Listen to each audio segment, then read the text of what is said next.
நான் எழுத்தாளர் மகிழம்பூ பேசுகிறேன். மகிழம்பூ ஆடியோ நாவல்ஸ் ரொம்ப நல்லா போயிட்டுருக்கு. நீங்கள் கொடுக்குற ஒரு லைக்கும் ஒரு கமெண்ட்டும் எனக்கு ரொம்ப ரொம்ப உற்சாகத்தை கொடுக்குது. உங்களோட ஆதரவுக்கும் அன்புக்கும் நன்றி. சில ஆடியோ நாவல்ஸை வந்து நான் ஒரு சிறுகதை மாதிரி போட்டிருந்தேன், குறு நாவல் மாதிரி போட்டிருந்தேன். அதையெல்லாம் இப்போ அப்லோட் பண்ணலாம் அப்படின்னு சொல்லிட்டு யோசிச்சிருக்கேன். இப்போ அப்லோடும் தொடர்ந்து பண்ண போகிறேன். அதையும் நீங்கள் கேட்டு உங்களுடைய கமெண்ட்ஸையும் நீங்கள் வந்து தொடர்ந்து தெரிவிக்கணும். உங்களோட ஆதரவு எனக்கு எப்போவுமே வேணும். இவ்வளோ நாள் கொடுத்த ஆதரவுக்கும் இனிமேல் கொடுக்க போகிற எல்லா ஆதரவுக்கும் மக்களாகிய உங்களுக்கு என்னுடைய மனமார்ந்த நன்றிகளை தெரிவிச்சுக்கிறேன். நன்றி. வாங்க audio hello my game changers. உங்கள் மனதை மயிலிறகு போல வருடக்கூடிய அற்புதமான காதல் கதைகளையும் உங்களை திகிலடைய செய்யும் ஹாரர் மற்றும் த்ரில்லர் கதைகளையும் சுவாரஸ்யத்துடன் கேட்க உங்களை பரபரப்போடு தயார் செய்து கொள்ளுங்கள். இது மகிழம்பூ ஆடியோ நாவல்ஸ். நான் உங்கள் ஆர்ஜே சித்ரா. எங்கே செல்லும் இந்த பாதை? எழுத்தாளர் மகிழம்பூ உரை. நீண்ட நாட்களுக்கு பிறகு நான் கபாலீஸ்வரர் கோவிலுக்கு செல்ல நினைத்தேன். கோவில் வாசலில் நிறைய பிச்சைக்காரர்கள் அமர்ந்திருப்பதை பார்த்தேன். நான் அங்கு அமர்ந்திருப்பவர்களை பார்க்க அவர்கள் அனைவருமே அம்மா அம்மா, மேடம் மேடம், தாயே என்று கைகளை என்னை நோக்கி நீட்டினர். எல்லோருக்குமே காசு கொடுக்க வேண்டும் என்றுதான் ஆசை. ஆனால் என்னிடம் போதிய சில்லறை இல்லாததன் காரணமாக ஒரே ஒரு மூதாட்டியை தேர்ந்தெடுத்து கைப்பையில் கிடந்த 30 ரூபாய் சில்லறையை பொறுக்கி எடுத்து அவரிடம் கொடுத்தேன். அதை பெற்றுக்கொண்ட அந்த மூதாட்டி என்னை பார்த்து புன்னகைத்தார். நீ நல்லா இருக்கணும், 100 வருஷம் புல்லுக்குட்டியோட புருஷனோட சந்தோஷமா குடும்பம் நடத்தணும் என்று மனதார என்னை வாழ்த்தினார். எனக்கு அவரிடம் பேச வேண்டும் என்று தோன்ற புன்னகைத்தேன். அவரை பார்த்தால் பிச்சை எடுக்கும் பெண் போலவே தெரியவில்லை. இந்த அம்மா யாரு என்று எனக்கு தோன்ற அவருடைய கதையை கேட்டால் எனக்கு கூறுவாரா என்று ஒரு தயக்கமும் என்னுள் எழுந்தது. நான் அவரை பார்த்து கொண்டே அப்படியே நிற்க அவர் என்னம்மா என்று என்னை பார்த்து கேட்டார். உங்க பேர் என்ன? நான் மெல்லிய குரலில் கேட்க அவர் புன்னகையோடு தன் கதையை ஆரம்பித்தார். அவர் பேசத்தான் அவர்களைப் போன்ற கைவிடப்பட்ட விளிம்பு நிலை மனிதர்கள் பேசுவதற்காக எவ்வளவு ஏக்கப்படுகிறார்கள் என்று புரிந்தது. அவர் தொடர்ந்து பேசிக்கொண்டே செல்ல அவருடைய பேச்சு என்னை சில கணங்கள் ஆச்சரியத்திலும், சில கணங்கள் வருத்தத்திலும், சில கணங்கள் அதிர்ச்சியிலும் என்னை ஆழ்த்தின. அவரோடு பேசிய நிமிடங்கள் எனக்குள் ஒரு உந்துதலை ஏற்படுத்தியது. இது போன்ற கைவிடப்பட்ட மனிதர்களை பற்றி நாம் ஏன் எழுதக்கூடாது என்று எனக்குள் ஒரு உந்துதலை ஏற்படுத்தியது. அந்த உந்துதல்தான் இந்த சிறுகதை தொகுப்பு. விளிம்பு நிலை மனிதர்களை பற்றி எழுத வேண்டும் என்ற எண்ணம் தோன்றியதுமே எங்கே செல்லும் இந்த பாதை என்ற திரைப்பட பாடல் வரி என்னுள் தலைப்பாக தோன்றியது. அவர்கள் ஏன் இப்படிப்பட்ட ஒரு வாழ்வியலுக்கு தள்ளப்பட்டார்கள் என்ற மூல காரணத்தை கதையை கேட்டு அறிந்து கொள்ள நம்மில் யாருக்கும் பொறுமையில்லை. நான் குறிப்பிடுவது என்னையும் சேர்த்துத்தான். எனக்கும் எவ்வளவு நாட்கள் அந்த பொறுமை இல்லை. நான் அந்த மூதாட்டியோடு பேசிய பிறகுதான் இது போன்ற மக்களுடன் பேச வேண்டும், வாழ்வியலை புரிந்து கொள்ள வேண்டும். அவர்கள் வாழ்வில் ஏற்பட்ட ஏதோ ஒரு பெரிய திருப்பு முனைதான் அவர்கள் இது போன்ற ஒரு இழிநிலைக்கு தள்ளியது என்று என்னை யோசிக்க வைத்தது. என்னோடு பேசிய அந்த மூதாட்டி பிறக்கும்போது ஒன்றும் பிச்சை எடுக்கும் குடும்பத்தில் பிறக்கவில்லை. கௌரவமான குடும்பத்தில் பிறந்து வளர்ந்தவர்தான். அன்பும் அனுசரணையுமாக வளர்க்கப்பட்டு நல்ல மணமகனை தேர்ந்தெடுத்து திருமணம் செய்து வைக்கப்பட்டவர். தான் கணவனோடு ஒற்றுமையாக குடும்பம் நடத்தி 4 பிள்ளைகளை பெற்று சீரும் சிறப்புமாக அவர்களை வளர்த்து ஆளாக்கியவர்தான். ஆனாலும் ஏன் இப்படி ஒரு இழிநிலைக்கு தள்ளப்பட்டார் என்று அவர் கதையை கேட்க கேட்க என் மனதிற்குள் ஏதோ ஒன்று உருண்டு திரண்டு கண்களை ஈரப்படுத்தியது. இதோ எனக்குள் சுரந்த அந்த ஈரத்தை நான் சிறு கதைகளாக ஒளி வடிவில் உங்கள் கண்களையும் ஈரப்படுத்த துணிந்துவிட்டேன். நாம் சாலையை கடக்கும் பொழுது, சிக்னலை கடக்கும் பொழுது, கோவிலை கடந்து உள்ளே போகும் பொழுது பிச்சை கேட்கும் அந்த பரிதாபத்திற்குரிய முகங்களை சில கணங்கள் நின்று பார்ப்போம். நம்மால் முடிந்ததை கொடுத்து உதவுவோம்.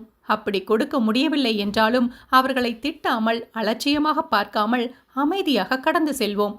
அந்த ஒரு சிறிய வேண்டுகோளுடன் என் உரையை முடித்துக் கொள்கிறேன். நன்றி. எங்கே செல்லும் இந்த பாதை சிறுகதை தொகுப்பில் முதல் சிறுகதை கமலா. வருடம் 1986. கமலா ஜோலார்பேட்டைக்கு அருகே இருக்கும் ஒரு சிறிய கிராமத்தில் விவசாய குடும்பத்தில் பிறந்தவள். அவளுடைய பெற்றோருக்கு அவள் ஒரே மகள். செல்வச் செழிப்பு இல்லாவிட்டாலும் அன்பும் கருணையும் பாசமும் மிகுந்த ஒழுக்கத்துடன் வளர்க்கப்பட்ட நல்ல பெண். கமலா படிக்க ஆசைப்பட்டாலும் அவளுடைய அம்மா அனுமதிக்கவில்லை. வயசு பொண்ண ஸ்கூலுக்கெல்லாம் அனுப்ப முடியாது என்று மறுத்தாள். அம்மா 10வது வரையாவது படிச்சுக்கிறேம்மா என்று கமலா கெஞ்சினாள். போடி, நாட்டு நடப்பு சரியில்லை. உன்னை வெளியில் அனுப்பிட்டு நான் வயத்துல நெருப்ப கட்டிக்கிட்டு உட்காந்துட்டு இருக்க முடியாது என்று அவள் அம்மா அன்னபூரணி மறுத்தாள். கமலா வருந்தினாலும் சில நாட்களில் சகஜத்திற்கு வந்தாள். அவள் பூ பெய்தி 4 மாதங்கள் கூட நிறைவடையவில்லை. அவளை பெண் பார்க்க வருவதாக தகவல் வந்திருப்பதை கேட்டு அவள் அம்மா மகிழ்ந்தாள். கமலா, என்னடி இன்னும் உட்கார்ந்துட்டு இருக்க என்று கமலாவின் சித்தி சுந்தரி பரபரப்போடு அவளை பார்த்து கத்தினாள். ஏன் சித்தி திடீர்னு வந்து இப்படி கத்துற? கமலா அப்பாவியான முகத்தோடு சித்தியை பார்த்து கேட்க சித்தி உரக்க சிரித்தாள். சித்தியும் மகளும் பேசிக்கொள்வதை கேட்டுவிட்டு கமலாவின் அம்மா அன்னபூரணி வெளியே வந்தாள். என்ன சுந்தரி, என்ன விஷயம் என்று விசாரித்தாள். சுந்தரி தன் உரக்கத்தியை பார்த்து சிரித்தாள். உங்களுக்கு விஷயமே தெரியாதா அக்கா? நீ சொன்னாதானே தெரியும். அது ஒன்றும் இல்லக்கா, நம்ம சொந்தக்காரங்க கல்யாணத்துல என் தம்பி கமலாவை பார்த்துருக்கா. அவனுக்கு கமலாவை ரொம்ப பிடிச்சு போயிடுச்சு. கட்டினா கமலாவை தான் கட்டுவேன்னு ஒரே அடம். அம்மா எனக்கு இப்பதான் சொல்லிவிட்டாங்க கமலாவை பொண்ணு பார்க்க வர்றதா என்று சுந்தரி கூறி முடிப்பதற்குள் அன்னம் புன்னகையோடு கமலாவை பார்த்தாள். மகளின் கன்னத்தை தடவி முத்தமிட்டாள். உனக்கு அதிர்ஷ்டம் தாண்டி என்று பாராட்டினாள். கமலா வெட்கப்பட்டாள். சீக்கிரம் எழுந்து அலங்காரம் பண்ணிக்கோ, நேரம் ஆயிடுச்சு என்று சித்தியான சுந்தரி பரபரத்தாள். சுந்தரியின் பரபரப்பு அன்னலட்சுமியையும் தொற்றிக்கொண்டது. அன்னலட்சுமி தன் கணவனிடம் விஷயத்தை தெரிவித்து மகிழ்ந்தாள். அதுக்கென்ன, வந்து பார்க்கட்டும் என்று அன்னத்தின் கணவரும் சொல்ல வீடு மேலும் பரபரப்படைந்தது. கமலா வெட்கத்தோடு சித்தியுடன் அறைக்குள் நுழைந்தாள். சித்தி அவளை அழகாக புடவை கட்டி அலங்கரித்தாள். கமலா 15 வயது பெண் என்றாலும் பார்ப்பதற்கு குள்ளமாக பொம்மை போல இருப்பாள். மாநிறம்தான் என்றாலும் பட்டுப்புடவையில் அழகாக இருந்தாள். சித்தி ஆசையாக தலை பின்னி தலை நிறைய பூ வைத்து விட்டாள். கமலா ஆசையும் வெட்கமுமாக தன்னை மணக்கப் போகும் அந்த மாப்பிள்ளைக்காக காத்திருந்தாள். வீடு பரபரப்பாக இயங்கிக் கொண்டிருந்தது. அவள் நாற்காலியில் அமர்ந்து அந்த பரபரப்பில் பங்கு கொள்ளாமல் தன்னுடைய எதிர்கால கணவரையும் திருமண வாழ்க்கையை பற்றிய கனவையும் கண்டு கொண்டிருந்தாள். கோபாலன் தன்னுடைய பெற்றோர்கள் மற்றும் நண்பர்கள் புடைசூழ கமலாவின் வீட்டிற்குள் நுழைந்தான். சம்பிரதாயமாக பெண் பார்க்கும் படலம் அரங்கேறியது. பெரியவர்கள் அனைவரும் ஒன்று கூடி பேசினர். கமலாவையும் கோபாலையும் சேர்த்து வைத்து ஆளாளுக்கு ஏதோ ஜோக்கடித்து சிரித்தனர். கமலாவிற்கு அவர்கள் என்ன பேசுகிறார்கள் என்று எதுவும் காதில் விழவில்லை. கோபாலனுக்கு திருமணம் எப்படியெல்லாம் நடக்கும் என்ற கனவு கண்ணில் விரிந்து கொண்டிருந்தது. அவனுக்கு கமலாவை இன்னொரு முறை பார்க்க வேண்டும், அவளோடு 4 வார்த்தைகள் பேச வேண்டும் என்ற பரபரப்பு எழுந்தது. ஆனால் அதற்கு வாய்ப்பே இல்லை என்று அவன் ஜன்னலுக்கு அப்பால் மறைவாக நின்றிருந்த கமலாவை ஓரக்கண்ணில் பார்த்து நிறைவடைந்தான். பெரியவர்கள் ஒன்று கூடி கமலா கோபால் திருமணத்தை நிச்சயம் செய்தனர். அதற்கு அடுத்து வந்த நாட்கள் எல்லாமே ரெக்கை கட்டிக்கொண்டு பறக்க அவர்களுடைய திருமணம் நல்ல முறையில் நடந்தேறியது. கமலாவும் கோபாலனும் இனிதே இல்லற வாழ்க்கையை தொடங்கினர். அவர்களுடைய அன்புக்கும் காதலுக்கும் அனுசரணையான குடும்ப வாழ்க்கைக்கும் அடையாளமாக அடுத்தடுத்த வருடங்களில் அவர்களுக்கு 4 குழந்தைகள் பிறந்தனர். 4 குழந்தைகளோடு கமலா 25 வயதிலேயே சதை போட்டு ஆளே மாறிப்போயிருந்தாள். நல்ல உடல்நிலையோடு இருந்த கமலாவின் மாமியார் திடீரென்று பக்கவாதத்தில் விழுந்துவிட கமலாவின் பொறுப்புகளும் சுமையும் கூடின. அவள் மாமியாரையும் கவனித்துக் கொண்டு வீட்டையும் கவனித்துக் கொண்டு 4 பிள்ளைகளையும் பராமரித்து வந்தாள். கோபாலனுக்கு ஏதோ கொஞ்சம் நிலம் இருந்தது. அதில் காய்கறி தோட்டம் பயிர் செய்திருந்தான். அதிலிருந்து அவனுக்கு போதிய வருமானம் கிடைக்கவில்லை என்பதால் அவன் கிடைக்கிற எல்லா வேலைகளையும் செய்து வந்தான். உப்பில்லை புளி இல்லை என்று கமலா சலித்து கொண்டது கிடையாது. அவனும் மனைவி பிள்ளைகளை பட்டினி போட்டது கிடையாது. கோபால் சம்பாதிக்கும் பணத்தை அப்படியே மனைவி கையில் கொடுத்து விடுவான். அவள் சிறப்பாக அதை பங்கிட்டு குடும்பம் நடத்தி வந்தாள். பிள்ளைகளை அரசு பள்ளியில் சேர்த்து படிக்க வைத்தாள். மாமியாரை கண்ணும் கருத்துமாக கவனித்துக் கொண்டாள். அவளுடைய பொறுமையையும் அன்பையும் பார்த்து ஊரே கோபால் மீது பொறாமைப்பட்டு பேசியது. அவனும் இப்படி ஒரு பெண்ணை மனைவியாக அடைந்ததற்கு மிகவும் பெருமைப்பட்டான். உள்ளுக்குள் அதை நினைத்து அடிக்கடி பூரித்து போனான். ஆனால் மனைவியிடம் அதை வெளிப்படுத்தவில்லை. பிள்ளைகள் வளர வளர அவனுடைய வருமானம் போதவில்லை. கமலாவும் வேலைக்கு சென்றால்தான் குடும்பம் நடத்த முடியும் என்ற நிலைமை உருவானது. அந்த நிலையில் கமலாவின் மாமியாரும் தவறிவிட கமலா பிள்ளைகளை பள்ளிக்கு அனுப்பிவிட்டு கட்டிட வேலை கூலி வேலை என்று ஏதேதோ வேலைகளுக்கு சென்றாள். இறுதியாக அதெல்லாம் தனக்கு ஒத்து வராது என்று மூட்டை கட்டிவிட்டு வீட்டு வேலைக்கு செல்ல ஆரம்பித்தாள். கமலா கோபாலன் இருவரும் கஷ்டப்பட்டு சம்பாதித்தும் அவர்களால் சரியாக குடும்பம் நடத்த முடியவில்லை. கமலாவின் மூத்த மகள் சாந்தி 12 வயதில் பருவம் எய்திவிட அதன் பிறகு கமலாவால் அவளை தனியே வீட்டில் விட்டுவிட்டு வேலைக்கு செல்ல முடியவில்லை. மூத்த மகன் பள்ளிப்படிப்பை முடித்துவிட்டான். இனி அவன் வேலைக்கு சென்று குடும்பத்தை நல்ல முறையில் கவனித்துக் கொள்வான் என்று கணவனும் மனைவியும் எதிர்பார்த்த நிலையில் அவன் வேலைக்கு செல்கிறேன் என்ற பெயரில் தவறான சகவாசத்தில் சிக்கிக் கொண்டது அவர்களுக்கு தெரிய வந்தது. கமலா கோபாலனின் மூத்த மகன் வெங்கடேசன் பள்ளியில் படிக்கும் பொழுதே கள்ளசாராயம் விற்கும் நஞ்சுண்டானிடம் வேலைக்கு சேர்ந்ததை அறிந்து கமலாவும் கோபாலும் துடித்து போயினர். ஐயோ, எம்புட்டு கஷ்டப்பட்டு வளர்த்தோம், இப்படி ஆகிடுச்சே, என்னம்மா பண்றது, எல்லாம் நம்ம தலையெழுத்து என்று கணவன் மனைவி இருவரும் வருந்தினர். கமலாவிற்கு மகனை நினைக்க நினைக்க கண்ணீர் பொங்கியது. சும்மா அழுது என்னடி பண்ண போற, அந்த நாய் தப்பான வழியில போயிடுச்சு, விட்டு தொலை, நமக்கு இருக்கிறது 3 பிள்ளைங்க தான்னு நினைச்சுக்கோ என்று கோபால் தன் மனைவியை தேற்ற முயன்றார். ஆனால் கமலா பிள்ளையை எண்ணி வருந்தினாள். உண்ணாமல் உறங்காமல் மகனை நினைத்து அழுது கொண்டே இருந்தாள். கமலாவின் அழுகையும் மனவேதனையையும் பொறுத்துக்கொள்ள இயலாத கோபாலன் ஊரில் இருக்கும் பெரிய மனிதர்களின் கை காலில் விழுந்து தவறான வழியில் போய் போலீசில் சிக்கிக்கொண்ட மகனை மீட்டு கொண்டு வந்தார். அவனை எப்படியாவது திருத்த வேண்டும் என்று எண்ணிய கோபாலன் வீட்டை காலி செய்து கொண்டு சென்னைக்கு குடிபெயர்ந்தார். சென்னையில் கமலா கோபாலன் தம்பதிகளுக்கு யாரையும் தெரியாது. யாரிடமும் சென்று எந்த உதவியும் கேட்க முடியாத நிலையில் அவர்கள் இருவருமே கட்டிட வேலைக்கும் வீட்டு வேலைக்கும் சென்றனர். மூத்த மகள் சாந்தி பொறுப்போடு குடும்பத்தை கவனித்துக் கொண்டாள். வெங்கடேசன் சென்னைக்கு வந்து சிறிது காலம் அமைதி காத்தான். அதன் பிறகு மீண்டும் பழைய சவகாசத்தை தேடி தாய் தந்தைக்கு தெரியாமல் ஊரை விட்டு ஓடினான். அவனுடைய நடத்தையை பார்த்துவிட்டு கமலா துடித்தாள். கோபாலன் கோபமாக மனைவியை கண்டித்தார். அவன் செத்துட்டா கமலா என்று கூறினார். கமலா மீதமிருக்கும் 3 பிள்ளைகளை எண்ணி மனதை தேற்றிக் கொண்டாள். மகள் சாந்தியை வரன் கேட்டு உறவினர்கள் தொடர்பு கொள்ள கமலா மகிழ்ந்தாள். தெரியாத வீட்டில் பெண்ணை கொடுப்பதை விட உறவினர்கள் வீட்டிலேயே பெண்ணை கொடுக்கலாம் என்று கணவனிடம் பேசி சம்மதிக்க வைத்தாள். மகள் சாந்தியின் திருமணத்திற்காக அவர்களுக்கென்று இருந்த சொற்ப நிலத்தையும் விற்றனர். சாந்திக்கு திருமணமான சில வாரங்களிலேயே அடுத்தவளான குணவதி பெரிய மனுஷியானாள். 2வது மகனான மணிகண்டன் அண்ணனைப் போலவே எந்த பொறுப்பையும் ஏற்றுக்கொள்ளாமல் ஊதாரித்தனமாக ஊர் சுற்றி வந்தான். அவனை நம்பி எப்படி வயது பெண்ணை தனியே விட்டுவிட்டு செல்ல முடியும் என்று கமலாவும் கோபாலனும் கவலைப்பட்டனர். கமலா வேலைக்கு செல்வதை நிறுத்திவிட்டு மகளுக்கு துணையாக வீட்டில் இருந்தாள். தாய் தந்தையின் சிரமத்தை பார்த்துவிட்டு குணா சும்மா இருக்க பிடிக்காமல் அம்மாவிடம், அம்மா, என்னுடைய தோழி ஒருத்தி தையல் கத்துக்கிறா, நானும் அவ கூட தையல் கத்துக்கிறேன், ஒரு தையல் மிஷின் வாங்கி கொடு, வீட்டிலிருந்தே துணி தைச்சு கொடுத்து சம்பாதிக்கிறேன் என்றாள். கமலாவிற்கும் அது சரி என்றே தோன்றியது. குணா சும்மா வீட்டில் உட்காந்துருக்கிறத விட தையல் கற்றுக்கிட்டா வரும்படி கிடைக்கும்ல என்று கணவனிடம் பேசினாள். அடி என்னடி பேசுகிற, வயசு புள்ள சம்பாதிச்சு நாம சாப்பிட்றதா? அது இல்லைங்க, அவள் சும்மா இருந்தா அப்படி இப்படின்னு புத்தி போகும், அதான் தையல் கற்றுக்கிட்டா அதுக்கு ஒரு தொழில் கிடைச்ச மாதிரி இருக்கும்ல என்று கணவனிடம் பேசி மகளை தையல் வகுப்பில் சேர்த்து விட்டாள். அதற்கு பணம் வேண்டுமே என்று அவள் அக்கம் பக்கம் இருக்கும் 2-3 வீடுகளில் எடுபிடி வேலை பார்த்தாள். அவர்கள் கொடுக்கும் பணத்தை மகளுக்காக செலவழித்தாள். குணாவும் அம்மாவின் கஷ்டத்தை உணர்ந்து பொறுப்போடு தையல் கற்றுக்கொண்டாள். தையல் கற்றுக் கொடுத்த ஆசிரியரின் உதவியோடு பழைய தையல் மிஷின் ஒன்றை வாங்கி போட்டாள்.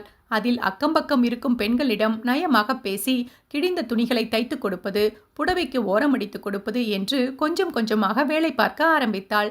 குணவதிக்கு பெரிதாக வருமானம் வரவில்லை என்றாலும் ஏதோ கை செலவுக்கு கொஞ்சம் பணம் வந்தது. அதை அவள் சேர்த்து வைத்து மாச கடைசியில் அப்பாவிடம் கொடுத்து அவரை ஆறுதல் படுத்தினாள். கமலா, என்னை மொத்தமாக கான்ட்ராக்ட் பேசி ஒரு பெரிய கன்ஸ்ட்ரக்ஷன் கம்பெனியில் வேலைக்கு கூப்பிடுறாங்க. நான் அங்கே வேலை செஞ்சா மாதம் எப்படியும் ஒரு 50 ரூபாயாச்சும் கிடைக்கும். நீயும் என் கூட சேர்ந்து வேலைக்கு வந்தா 2 பேரும் சேர்ந்து அப்படி இப்படின்னு ஒரு 100 ரூபாய் சம்பாதிச்சிடலாம். இந்த சின்ன குட்டி குணாவுக்கு இந்த வருஷத்துக்குள்ள கல்யாணத்தை முடிச்சுட்டா நிம்மதியே இருக்கலாம் பாரு என்று ஒரு நாள் மாலை பொழுதில் கோபாலன் பரபரப்புடன் மனைவியிடம் சொல்ல கமலாவிற்கு அது நல்ல யோசனையாக தோன்றியது. அவளும் தலையசைத்து சம்மதித்தாள்.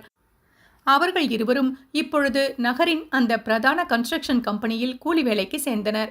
ஒருவேளை சாப்பாடு போட்டு அங்கு மாதம் 30 ரூபாய் சம்பளம் கொடுக்க அவர்கள் நிம்மதியாக பொழுதை கழித்தனர். குணவதியும் வீட்டில் இருக்கும் தையல் மிஷினின் உதவியோடு மாதம் 10 ரூபாய் வரை சம்பாதிக்க ஆரம்பித்தாள். கோபாலன் கமலாவின் குடும்ப வாழ்க்கை இப்பொழுது கொஞ்சம் நிம்மதியாக சென்று கொண்டிருந்தது. ஆனால் அந்த நிம்மதியில் திராவகத்தை வீசும் வகையில் வெங்கடேசன் ஒரு கொலை வழக்கில் சிக்கிக் கொண்டான். அதை கேட்டு கமலா அதிர்ந்தாள். மகனை பார்க்க வேண்டும் என்று கதறினாள். அவளுடைய அழுகையையும் வேதனையையும் பொறுக்க மாட்டாமல் கோபாலன் மகனை பார்க்க அவளை அழைத்துச் சென்றார். அம்மா, குடியும் ஊதாரித்தனமும் என்ன இந்த மாதிரி ஒரு நிலைமைக்கு கொண்டு வந்துடுச்சு, தயவு செஞ்சு என்னை மன்னிச்சிடுமா என்று வெங்கடேசன் தாயின் 2 கரங்களையும் இறுக பற்றி கொண்டு அழுதான். கோபாலனுக்கு மகனை பார்க்கவே பிடிக்கவில்லை. கோபால் முகத்தை திருப்பிக் கொண்டு நிற்க கமலா மகனுடைய கூந்தலை தடவி கொடுத்தாள். ஒன்னும் கவலைப்படாத, அந்த சாமி காப்பாத்தும் என்று ஆறுதல் வார்த்தை கூறிவிட்டு வெளியே வந்தாள். கணவனை அழுகையோடு பார்த்தாள். கோபாலன், நமக்கு இருக்கிறது 3 பிள்ளைங்க தான், மூத்த புள்ள செத்து போச்சு என்று கடுமையான குரலில் கூற அவளுக்கு துக்கம் தொண்டையை அடைத்தது. இனி கணவனிடம் வாதம் செய்து எந்த பிரயோஜனமும் இல்லை என்று அவள் புரிந்து கொண்டு அமைதியாக வீட்டை அடைந்தாள். சில நாட்கள் கமலாவும் குணவதியும் மூத்த மகன் வெங்கடேசனை எண்ணி எண்ணி அழுது தீர்த்தனர். அதன் பிறகு அன்றாட வேலை சுமையும் வாழ்க்கையின் தேவையும் அவர்களை சகஜ நிலைக்கு கொண்டு வந்தது. கமலா குணவதியின் பொறுப்பை பார்த்து நிம்மதியடைந்தாள். சாந்தி கருவுற்றிருக்கும் செய்தி அவர்களுக்கு அதிக சந்தோஷத்தையும் நிம்மதியையும் கொடுத்தது. அவர்களின் நிம்மதிக்கு உழைவைக்கும் விதமாக இளையவன் மணிகண்டனின் ரூபத்தில் ஒரு புது பிரச்சனை முளைவிட்டது. என்னடி புள்ள வளர்த்திருக்க, நீ பெத்த ஒன்னாவது ஒழுங்கா இருக்கா என்று கோபாலன் மனைவியை கத்தினார். கமலா கணவனுக்கு என்ன பதில் கூறுவது என்று புரியாமல் விக்கித்து போய் நின்றாள். மணிகண்டன் பள்ளி படிப்பை கைவிட்டுவிட்டு முருகப்பா என்னும் லாரி ஓட்டுநருடன் சுற்றத் தொடங்கினான். முருகப்பா மணிகண்டனை கிளீனராக சேர்த்து கொண்டான்.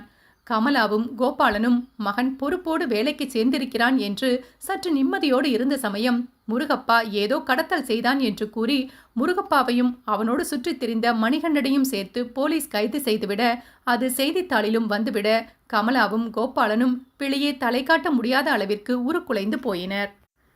பிள்ளைங்களை அடியுதுங்க, ஒன்று சாராயம் காய்ச்சறவன் கூட சுற்றி இப்போ ஜெயிலில் உட்காந்துருக்கு, இன்னொன்று கடத்தல்காரனோட சேர்ந்து இப்போ போலீஸ் கேஸில் மாட்டியிருக்கு. இதுங்களையெல்லாம் வச்சுக்கிட்டு என்னதான் பண்ணுறது என்று கோபால் வாயிலும் வயிற்றிலும் அடித்து கொண்டு கத்தினார்.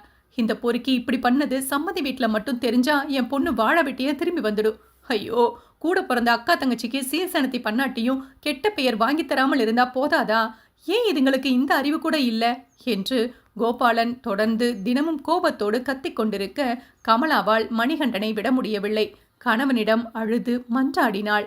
தயவு செஞ்சு என் பிள்ளையை போய் பார்த்துட்டு வர மட்டும் அனுமதி கொடுங்க என்று கணவனின் காலை பற்றி கொண்டு கெஞ்சினாள். அவளுடைய அழுகையில் மனமிறங்கிய கோபாலன் கமலாவை அழைத்து கொண்டு மணிகண்டனை காண சென்றார். மணிகண்டன் தாய் தந்தையை பார்த்ததும் விக்கி விக்கி அழுதான். அப்பா, தயவு செஞ்சு என்னை நம்புங்க, நான் ஒரு தப்பும் பண்ணல. அவர் ரொம்ப நல்லவர்னு நினச்சித்தான் அவர்கிட்ட வேலைக்கு சேர்ந்தேன். அவரும் என்னை ரொம்ப நல்லா பார்த்துக்கிட்டாரு. நானும் கொஞ்சம் கொஞ்சமாக டிரைவிங் கற்றுக்கிட்டு வாடகைக்கு வண்டி எடுத்து ஓட்டலான்னு இருந்த சமயத்தில் போலீஸ் வந்து திடீர்னு கைது செஞ்சு உள்ளார வச்சுட்டாங்க. எனக்கு எதுவுமே தெரியாது. இன்னும் கேட்டால் எதுக்காக கைது பண்ணாங்கன்னு கூட எனக்கு தெரியாது. என்னை எப்படியாச்சும் காப்பாத்துங்க என்று தந்தையின் 2 கரங்களையும் பற்றி கொண்டு மணிகண்டன் கண்ணீர் விட்டு கதறினான். அவனுடைய கதறலை பார்த்த கோபாலனுக்கு மனம் உருகி போய்விட்டது. சரிடா, நீ ஒன்றும் வருத்தப்படாத, அப்பா நான் இருக்கேன் என்று மகனுக்கு ஆறுதல் மொழிகளை கூறிவிட்டு கமலாவும் கோபாலனும் வீடு திரும்பினர்.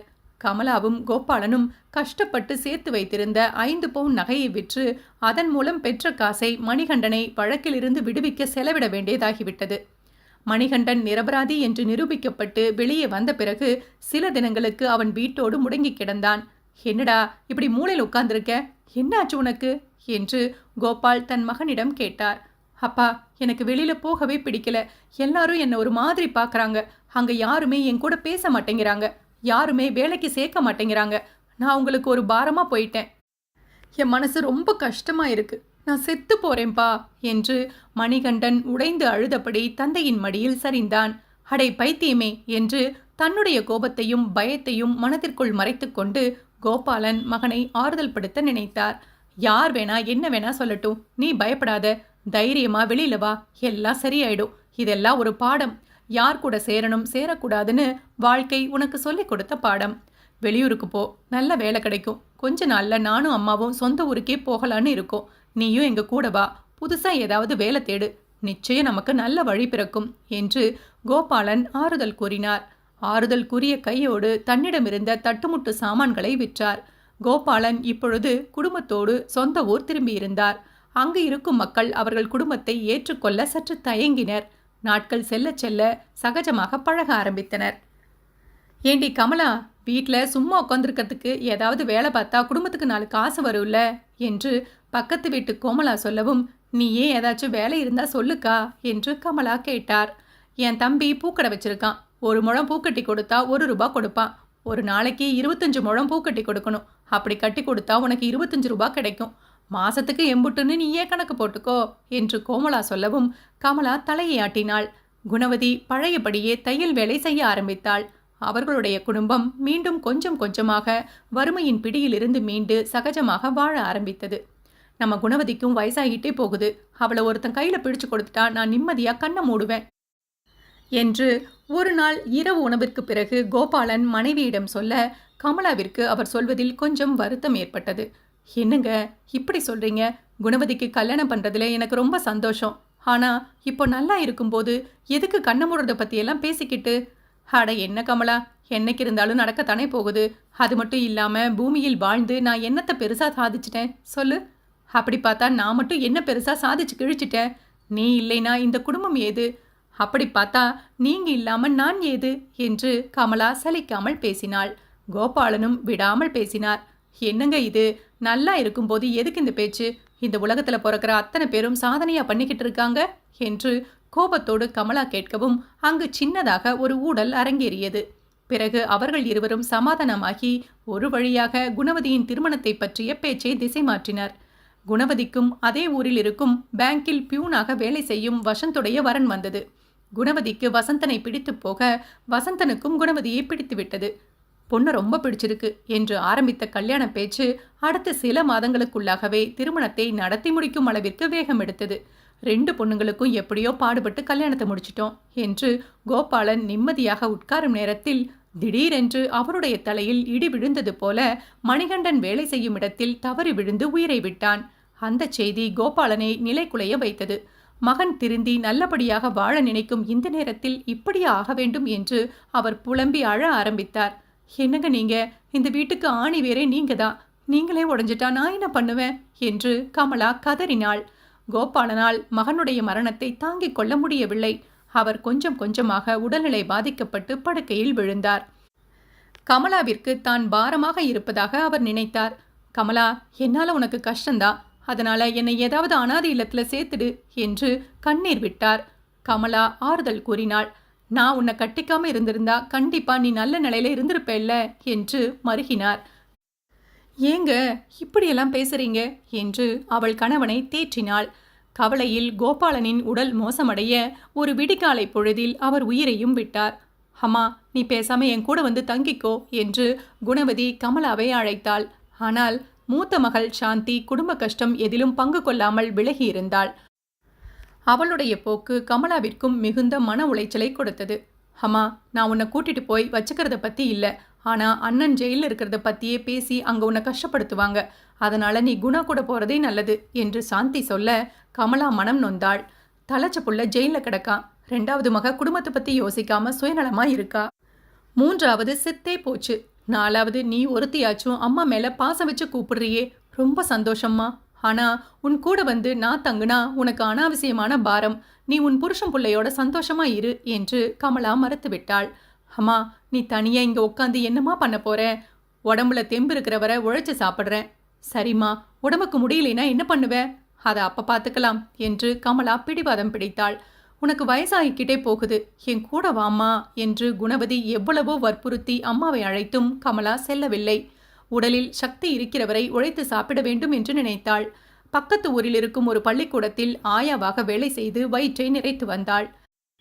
2-3 ஆண்டுகளில் உடல் தளர்ந்து போக அவளால் அந்த வேலையையும் சரிவர செய்ய முடியவில்லை. அம்மா, வயசாக உனக்கு பிடிவாதம் கூடிக்கிட்டே போகுது, கண்ணும் சரியா தெரிய மாட்டேங்குதுன்னு சொல்ற, கேளுமா, நீ என் கூட வந்து தங்கறதுனால என்ன கெட்டு போயிட போகுது என்று குணவதி கோபமாக அம்மாவை சில சமயம் திட்டியும், அம்மா தயவு செஞ்சு வாமா, என் புருஷன் உன்னை எதுவும் சொல்ல மாட்டாரு என்று கெஞ்சியும் அழைத்தாள். ஆனால் கமலாவோ தன்னுடைய வறுமையை மறைப்பதற்காகத்தான் நன்றாக இருப்பதாக வெளியில் மகளிடம் சொன்னாள். என்னடி, நான் நல்லா சம்பாதிச்சுக்கிட்டு இருக்கேன், அப்புறம் என்ன என்று வாயடித்தாள். ஆனால் கமலாவின் உடலும் மனமும் தளர்ந்து கொண்டே வந்தது. என்னம்மா இது, வீட்டு வேலைக்கு வந்திருக்கீங்க, ஆனா ஒரு பாத்திரம் கூட ஒழுங்கா கழுவ மாட்டேங்கிறீங்களே என்று கமலா வீட்டு வேலைக்கு சென்ற வீட்டில் திட்டு வாங்கி திரும்பி வந்தாள். என்னம்மா இது, கண்ணே சரியா தெரியல, எப்படிமா வேலை செய்வ என்று எங்கு போய் வேலை கேட்டாலும் அவளை புறக்கணித்தே பதில் வந்தது. மனம் நொந்து போன கமலா அதன் பிறகு என்ன செய்வது என்று புரியாமல் ஒரு நாள் கோவில் வாசலில் இருந்த பூக்கடை அருகே சோர்வோடு வந்து உட்கார்ந்தாள். கோவிலுக்கு வந்த புதுமண தம்பதிகள் அவளை பார்த்துவிட்டு அவள் கையில் 1 ரூபாய் நாணயத்தை தூக்கி போட்டுவிட்டு போக கமலாவின் மனம் நொறுங்கியது. ஐயோ, என்ன வாழ்க்கை இது! நான் எப்படி பிறந்து எப்படி வளர்ந்தேன்? ஆனா இப்போ இப்படி ஆகிட்டேனே என்று கமலா வாயிலும் வயிற்றிலும் அடித்துக்கொண்டு அழுதாள். அவளுடைய அழுகையை கேட்பதற்கு அங்கு யாரும் தயாராக இல்லை. அழுது அழுது ஓய்ந்த கமலா வயிற்று பிழப்புக்காக வழி தெரியாமல் கோவில் வாசலிலேயே உட்கார்ந்து கண்ணீர் விட ஆரம்பித்தாள். அவளுடைய கண்ணீரை பார்த்த கோவிலுக்கு வரும் பக்தர்கள் கூட்டம் அவளை பிச்சைக்காரி என்று நினைத்து தினமும் 1 ரூபாய் 2 ரூபாய் என்று பிச்சை போட்டு அவளை பிச்சைக்காரியாக மாற்றியது. கமலாவும் உடல் தளர்ச்சியின் காரணமாக மெதுவாக பிச்சை எடுப்பதை தன்னுடைய தொழிலாக மாற்றிக்கொண்டாள். தினமும் அவளுக்கு 50லிருந்து 100 ரூபாய் வரை பிச்சையில் வருமானம் கிடைக்க ஆரம்பித்தது. அதுவும் போக கோவிலில் அன்னதானம் நடைபெறும் நாட்களில் 2 வேளையும் அவளுக்கு சாப்பாடு கிடைத்தது. கமலா மகளுக்கு பாரமாக இல்லாமல் பிச்சை எடுத்து வாழ்வதே சரி என்ற முடிவுக்கு வந்தாள். மகள் குணவதி தன்னை பார்க்க வரும் நாட்களில் மட்டும் கமலா குடிசையில் தங்கியிருந்தாள். மற்ற நாட்களிலெல்லாம் அந்த கோவில் வாசலிலேயே அமர்ந்து பிச்சை எடுக்க ஆரம்பித்தாள். அதன் மூலம் வரும் வருவாயை கொண்டு உண்டு வந்தாள். அவள் அந்த வாழ்க்கையை பற்றி எந்த ஒரு குறையும் சொல்லாமல் அமைதியாக நாட்களை கடத்தினாள். ஒரு நாள் கொட்டும் மழையில் நனைந்து குளிரில் நடுங்கி கவனிப்பார் இல்லாமல் உயிரை விட்டாள். அவள் அனாதை பிணமாக 2 நாட்கள் அப்படியே கிடந்து 3வது நாள் கார்ப்பரேஷன் ஆட்களால் வந்து எடுத்துச் செல்லப்பட்டு அரசு மருத்துவமனையில் பிணவரையில் கிடந்தாள். குணவதி தன்னுடைய அம்மாவை பார்ப்பதற்காக மாதத்திற்கு 2 நாட்கள் கமலா தங்கியிருக்கும் குடிசைக்கு வருவாள். அங்கு அம்மாவிற்கு தேவைப்படும் பலகாரங்களையும் இன்னும் சில பொருட்களையும் வாங்கி கொடுத்துவிட்டு போவாள். அதுபோல அம்மாவை தேடி அவள் வந்த அன்று அம்மா இல்லை என்றதும் மன உளைச்சலுக்கு ஆளானாள். அக்கம் பக்கம் இருப்பவர்களிடமெல்லாம் அம்மாவை பற்றி விசாரிக்க ஆரம்பித்தாள். ஆனால் அவர்கள் யாருக்குமே கமலாவை பற்றி எந்த ஒரு தகவலும் தெரியவில்லை. குணவதி அம்மாவை தீவிரமாக தேட ஆரம்பித்தாள். அவளிடம் போய் யார் சொல்வது கமலா இறந்து போய்விட்டாள் என்று? கமலாவின் கதையை கேட்டுக்கொண்டிருக்கும் நீங்களாவது போய் சொல்லிவிட்டு வாருங்கள். முற்றும். இந்த ஆடியோ நாவல் உங்களுக்கு பிடிச்சிருந்தா லைக் பண்ணுங்க, கமெண்ட் பண்ணுங்க, சப்ஸ்கிரைப் பண்ணுங்க. மறக்காம பக்கத்தில் இருக்கிற பெல் ஐக்கானை தட்டி விட்டுடுங்க. சிறுகதை தொகுப்பில் சிறுகதை 2. பொன்னி. நகரின் பிரபலமான தனியார் மருத்துவமனை நோயாளிகளின் சலசலப்பில் பரபரப்பாக காணப்பட்டது. காரிலிருந்து இறங்கிச் செல்லும் பணக்கார நோயாளிகளையும் ஆங்கிலத்தில் பேசும் மருத்துவர்களையும் ஸ்கூட்டியில் பறக்கும் வெண்ணிற உடையணிந்த நர்ஸுகளையும் குரோதத்தோடு பார்த்துவிட்டு வெற்றிலை சீவலை மென்றாள் பொன்னி. தா பொன்னி, என்ன ஆஃபீஸ் வேலை செஞ்சு டயர்ட் ஆயிடுச்சா? இங்கே வந்து உட்கார்ந்துருக்க என்று கத்தியபடி ஹவுஸ்கீப்பர் ஆறுமுகம் அவள் அருகில் வந்தான். பொன்னி அவனை அலட்சியமாய் பார்த்துவிட்டு தூரத்தில் எங்கோ கண்ணாடி சுவர்களுக்கு அப்பால் மின்னிக் கொண்டிருந்த நட்சத்திரங்களை பார்த்தாள். நட்சத்திரங்களுக்கு இடையே தங்கப்பன் சிரிப்பது போன்று அவளுக்கு தோன்றியது. கூப்பிடுறது கேட்கலையா? ஆறுமுகம் மீண்டும் கத்தினான். என்ன வேணும்? பொன்னி அலட்சியத்தோடு கேட்டாள். 2வது மாடியில் குழந்தை அசிங்கம் பண்ணிடுச்சு, யாருமே கவனிக்கல, போய் என்னன்னு பாரு, ஆறுமுகம் காட்டத்தோடு கூறினான். பொன்னி மீண்டும் நட்சத்திரத்தை பார்த்தாள். சீக்கிரம் போ, ஆறுமுகம் அதட்டினான். அவனுடைய பார்வை முழுவதும் மின்னிக் கொண்டிருந்த நட்சத்திரத்தின் மீதே இருந்தது. என்ன மேலேயே பார்த்துக்கிட்டு இருக்க என்ற ஆறுமுகத்தின் கேள்விக்கு பொன்னி பதில் ஏதும் கூறவில்லை. அவனை வெறுமனே பார்த்துவிட்டு தன் பார்வையை மீண்டும் நட்சத்திரத்திடம் செலுத்தினாள். சீக்கிரம் போ, பெரிய டாக்டர் பார்த்தா கத்துவாரு என்று ஆறுமுகம் அவளை நச்சரித்தான். அவனுடைய நச்சரிப்பு தாங்காமல் பொன்னி சற்று தள்ளி கிடந்த துடைப்பத்தையும் பிளாஸ்டிக் வாளிக்குள் கவிழ்ந்து கிடந்த ஃபினாயில் பாட்டிலையும் பார்த்தாள். வர வர உனக்கு ரொம்ப திமிராயிடுச்சு. ஆறுமுகம் அவளை தரக்குறைவாக விமர்சிக்க தொடங்கினான். அவன் தன்னை தரக்குறைவாக விமர்சிக்கிறான் என்று அவளுக்கு கோபமோ வருத்தமோ கவலையோ எழவில்லை. அருகில் கிடந்த துடப்பத்தையும் பிளாஸ்டிக் வாளியையும் எடுத்துக்கொண்டு ஆறுமுகம் கூறிய 2ஆம் தளத்தை நோக்கி நடக்க ஆரம்பித்தாள். நடந்து செல்லும் அவளை கெட்ட வார்த்தையில் திட்டிய ஆறுமுகம் அவளுடைய பின்னழகை சற்று நேரம் ரசித்துவிட்டு நகர்ந்தான். பொன்னி 40ஐ நெருங்கிக் கொண்டிருக்கும் பெண். கருத்து ஒடுங்கிய தேகம்தான் என்றாலும் இளமையும் வனப்பும் அவளிடம் மிச்சமிருந்தது. அதை தழுவத்தான் எத்தனை ஆண்கள் போட்டியிடுகிறார்கள். பொன்னி போன்ற அடித்தட்டு ஊழியர்களுக்கு மின்தூக்கியை பயன்படுத்த அனுமதி கிடையாது. அந்த மருத்துவமனை கட்டிடம் மொத்தம் 7 தளங்களை கொண்டது. நோயாளிகள் பயன்படுத்துவதற்கு என்று 5 கழிப்பறைகளும் மருத்துவர்கள் பயன்படுத்துவதற்கு என்று 5 கழிப்பறைகளும் மொத்தம் ஒரு தளத்திற்கு 10 கழிப்பறைகள் கட்டப்பட்டுள்ளன. 7 தளத்திற்கும் சேர்த்து மொத்தம் 70 கழிப்பறைகளை சுத்தம் செய்ய 8 பெண்களைத்தான் மருத்துவமனை நிர்வாகம் பணியமர்த்தி உள்ளது. இந்த 8 பெண்களுக்கும் ஊதிய உயர்வோ வார விடுப்போ கிடையாது. காலை 8 மணியிலிருந்து இரவு 8 மணி வரை தொடர்ந்து அவள் கழிப்பறைகளை சுத்தம் செய்து கொண்டே இருக்க வேண்டும். அவளுடைய பணி ஒரு நாள் பகல் 8 இரவு 8 என்றும் மறுநாள் இரவு 8 அடுத்த நாள் காலை 8 மணி வரையிலும் மாறும். அவர்களைப் போன்று அடித்தட்டு ஊழியர்களுக்கு உணவு இடைவேளை என்று தனியாக ஒதுக்கப்படுவதில்லை. இதற்கிடையில் மருத்துவமனைக்குள் தங்கி சிகிச்சை பெறும் நோயாளிகளுக்கு என்று தனித்தனி அறைகளும் அவற்றில் தனியான கழிப்பறைகளும் கட்டமைக்கப்பட்டுள்ளன. அவற்றையும் ஷிஃப்ட் முறையில் அந்த 8 பெண்களும் தான் தூய்மைப்படுத்த வேண்டும். அவர்கள் சரியான முறையில் தூய்மைப்படுத்துகிறார்களா என்று உடனிருந்து கண்காணிப்பதுதான் ஆறுமுகத்தின் பணி. ஆறுமுகத்திற்கு அதிகபட்சம் சென்றால் 35 வயது இருக்கும், அவ்வளவுதான். தூய்மைப்படுத்தும் பணியில் ஈடுபட்டிருக்கும் பெண்கள் அனைவருக்குமே மத்தியம வயதிற்குள்ளாகத்தான் இருக்கும். இந்த பெண்களை வாய்ப்பு கிடைக்கும் பொழுது எப்படியாவது ஒரு முறையேனும் பயன்படுத்திவிட வேண்டும் என்று ஆறுமுகத்தின் அடிமனதில் ஒரு எண்ணம் எப்பொழுதுமே இருந்து கொண்டே இருக்கிறது. அவனிடமிருந்து எப்படியெல்லாம் தப்பிக்கலாம் என்று அந்த பெண்களும் தங்களுக்குள் செயல் திட்டங்களை தீட்டி தப்பித்தபடி இருக்கின்றனர். பொன்னி கண்ணில் படுகிற காட்சியை எல்லாம் அப்படியே உள்வாங்கியபடி மெல்ல 2வது தளத்தை அடைந்தாள். பொன்னியின் வருகையை உள்நோயாளிகள் தங்கியிருக்கும் அறையின் ஜன்னல் வழியே பார்த்த வயதான பெண் ஒருத்தி, ஆடி அசைஞ்சு வாரா பாரு என்று முணுமுணுப்பாய் கூறி மெல்ல அறைக்கதவை திறந்து, இங்க வா என்று பொன்னியை கை நீட்டி அழைத்தாள். பொன்னி எந்த பதிலும் கூறாமல் அவளுக்கு முன்பாக சென்று நின்றாள். குழந்தையோட டயப்பரெல்லாம் கிடக்கு, கொஞ்சம் எடுத்துட்டு போய் போட்டுடு, இந்தா என்று அவள் கையில் ஒரு 20 ரூபாயை திணித்தாள். பொன்னி எந்த ஒரு உணர்ச்சியையும் வெளிப்படுத்தாமல் அறைக்குள் நுழைந்து தன்னுடைய 2 கைகளாலும் குழந்தை மலம் கடித்த டயப்பர்களை அப்படியே வாரி வாளியில் போட்டுக்கொண்டாள். 1 வாரம் இருப்போம், டெய்லி வந்துட்டு போ என்று அந்த பெண் பொன்னியிடம் அதிகாரமாய் கூற, பொன்னி உணர்ச்சிகளற்ற முகத்துடன் தலையசைத்துவிட்டு ஆறுமுகம் குறிப்பிட்ட கழிவறையை நோக்கி நடந்தாள். அந்த கழிப்பறைக்கு சற்று முன்னதாக அவளைப் போன்றே பணிபுரியும் பெண்ணான அஞ்சு தரையில் அமர்ந்து அழுது கொண்டிருந்தாள். ஒருவேளை ஆறுமுகம் அவளிடம் தவறாக நடந்து கொண்டிருப்பானோ என்ற ஐயம் பொன்னிக்கு எழுந்தது. என்னாச்சு என்று உரக்க கேட்டபடி அஞ்சு அருகில் சென்றாள். பொன்னியை பார்த்ததும் அஞ்சுவின் அழுகை பன்மடங்கு பெருகியது. அக்கா என்ற கதறலோடு பொன்னியை இறுக்கி அணைத்து கொண்டாள். அவள் அழுது தீர்க்கட்டும் என்று சற்று நேரம் அமைதி காத்த பொன்னி, என்ன ஆச்சுன்னு சொல்லு என்று தன் தோளில் அழுதபடி கிடந்த அஞ்சுவை விலக்கிவிட்டு கூறினாள். அவள் மெல்லிய விசும்பலுடன் பொன்னியை பார்த்தாள். அஞ்சுவின் கண்களிலிருந்து பெருகி வழிந்த கண்ணீர் அவள் கன்னங்களில் மெல்லிய கீற்றாய் தடம் பதித்திருந்தது. அக்கா, அந்த பிரசவ வார்டுக்குள்ள மேற்கொண்டு வார்த்தைகள் வராமல் அவள் திணறினாள். அது அப்படித்தான் இருக்கும் என்று கூற எண்ணிய பொன்னி அமைதி காத்தாள். 8 தீட்டு போர்வையை நான் துவைச்சு போட்டேன், ஆனா நான் வேலையே செய்யலின்னு அந்த நரசம்மா கத்திட்டு போகுது அஞ்சு கூறிவிட்டு விசும்பினாள். போகட்டும் விடு, பொன்னி மெல்லிய குரலில் கூறிவிட்டு அவளுடைய வலது கையை பற்றி எழுப்பிவிட்டாள். அது மட்டும் இல்லக்கா, தினமும் அஞ்சு கூட நிறைய பேடு என்று கூறும்போதோ அஞ்சுவிற்கு குமட்டி கொண்டு வந்தது. நான் கையால தான் டெய்லி வாரி போடுறேன் கூறிவிட்டு மீண்டும் அஞ்சு அழுதாள். இந்த பாரு, நீ வேலைக்கு சேர்ந்து 1 வாரம்தான் ஆகுது, அதனால தான் இப்படி அழுவுற.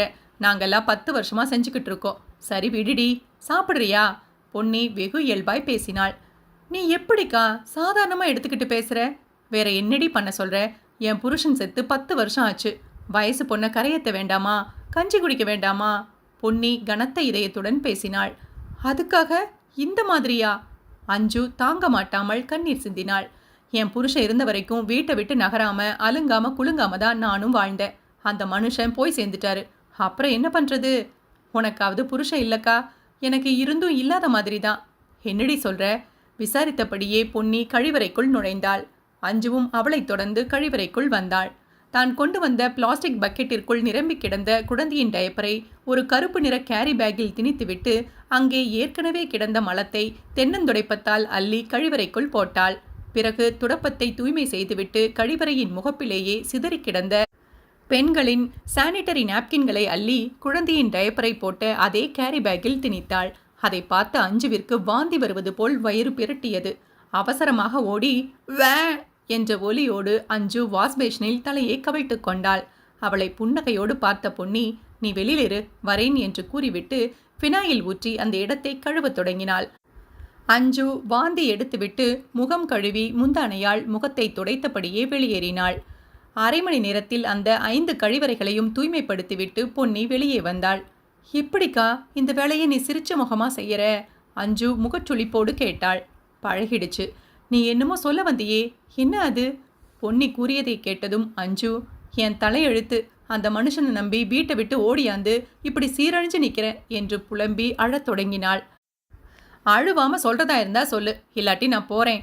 பொன்னி கோபித்து கொண்டு வேகமாக நடக்க, அக்கா அக்கா என்று கத்தியபடியே அஞ்சு அவள் பின்னால் ஓடி வந்து, கேளுக்கா, அழுவாம சொல்றேன் என்றாள். என்று பொன்னி கூற இருவரும் தரைத்தளத்தை நோக்கி படியிறங்கினர். அவர்கள் தரைத்தளத்தை அடைவதற்குள்ளாகவே ஆறுமுகம் அவர்களை தேடி வந்தான். அவன் அஞ்சுவை மேலிருந்து கீழாய் ரசித்துவிட்டு, மகாராணிங்களா, எங்கே கிளம்பிட்டீங்க என்று நக்கலாய் கேட்டான்.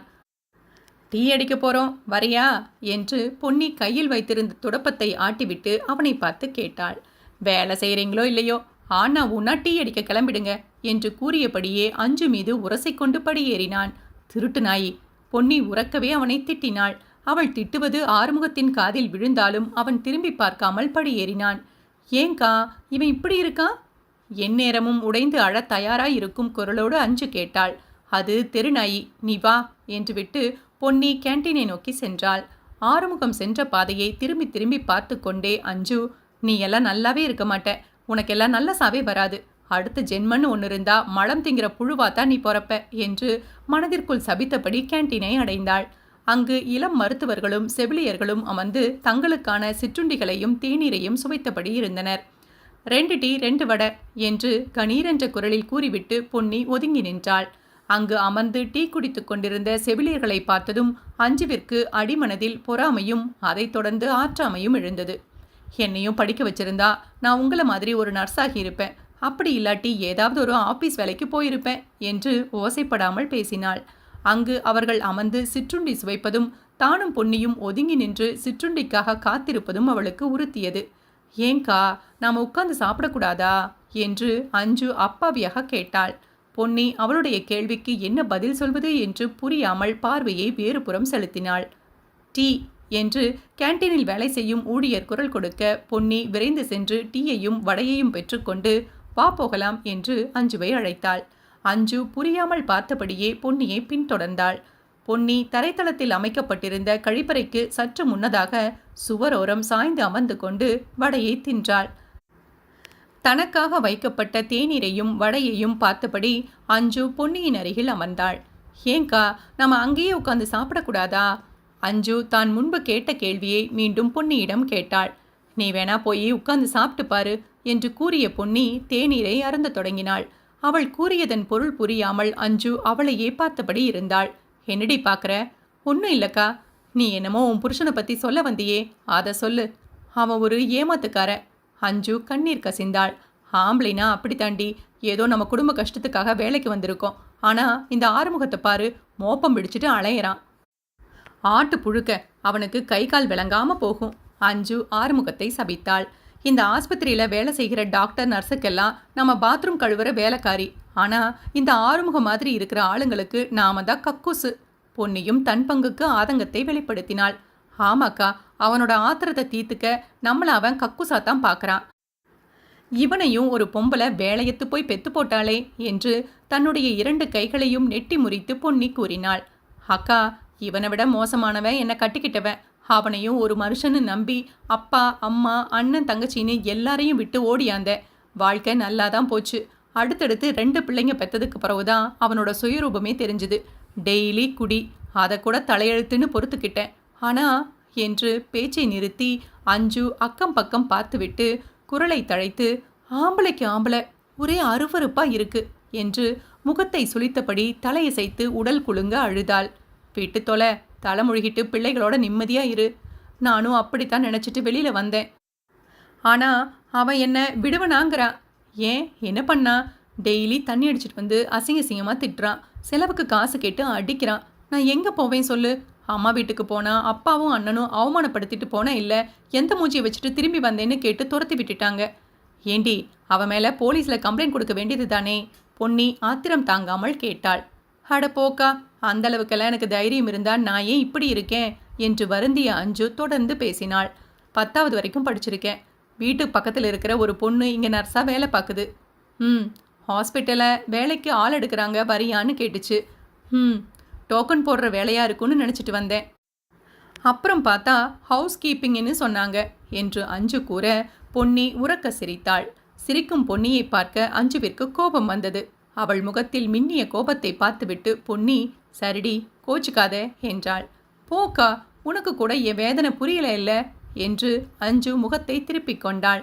என்னையும் அப்படிதாண்டி சொல்லி கூட்டிட்டு வந்தாங்க. இங்கிலீஷில் ஹவுஸ் கீப்பிங்னா கக்குஸ் கழுவுறது என்று பொன்னி ஆற்றாமையும் ஆதங்கமுமாக கூறிவிட்டு மீண்டும் சிரித்தாள்.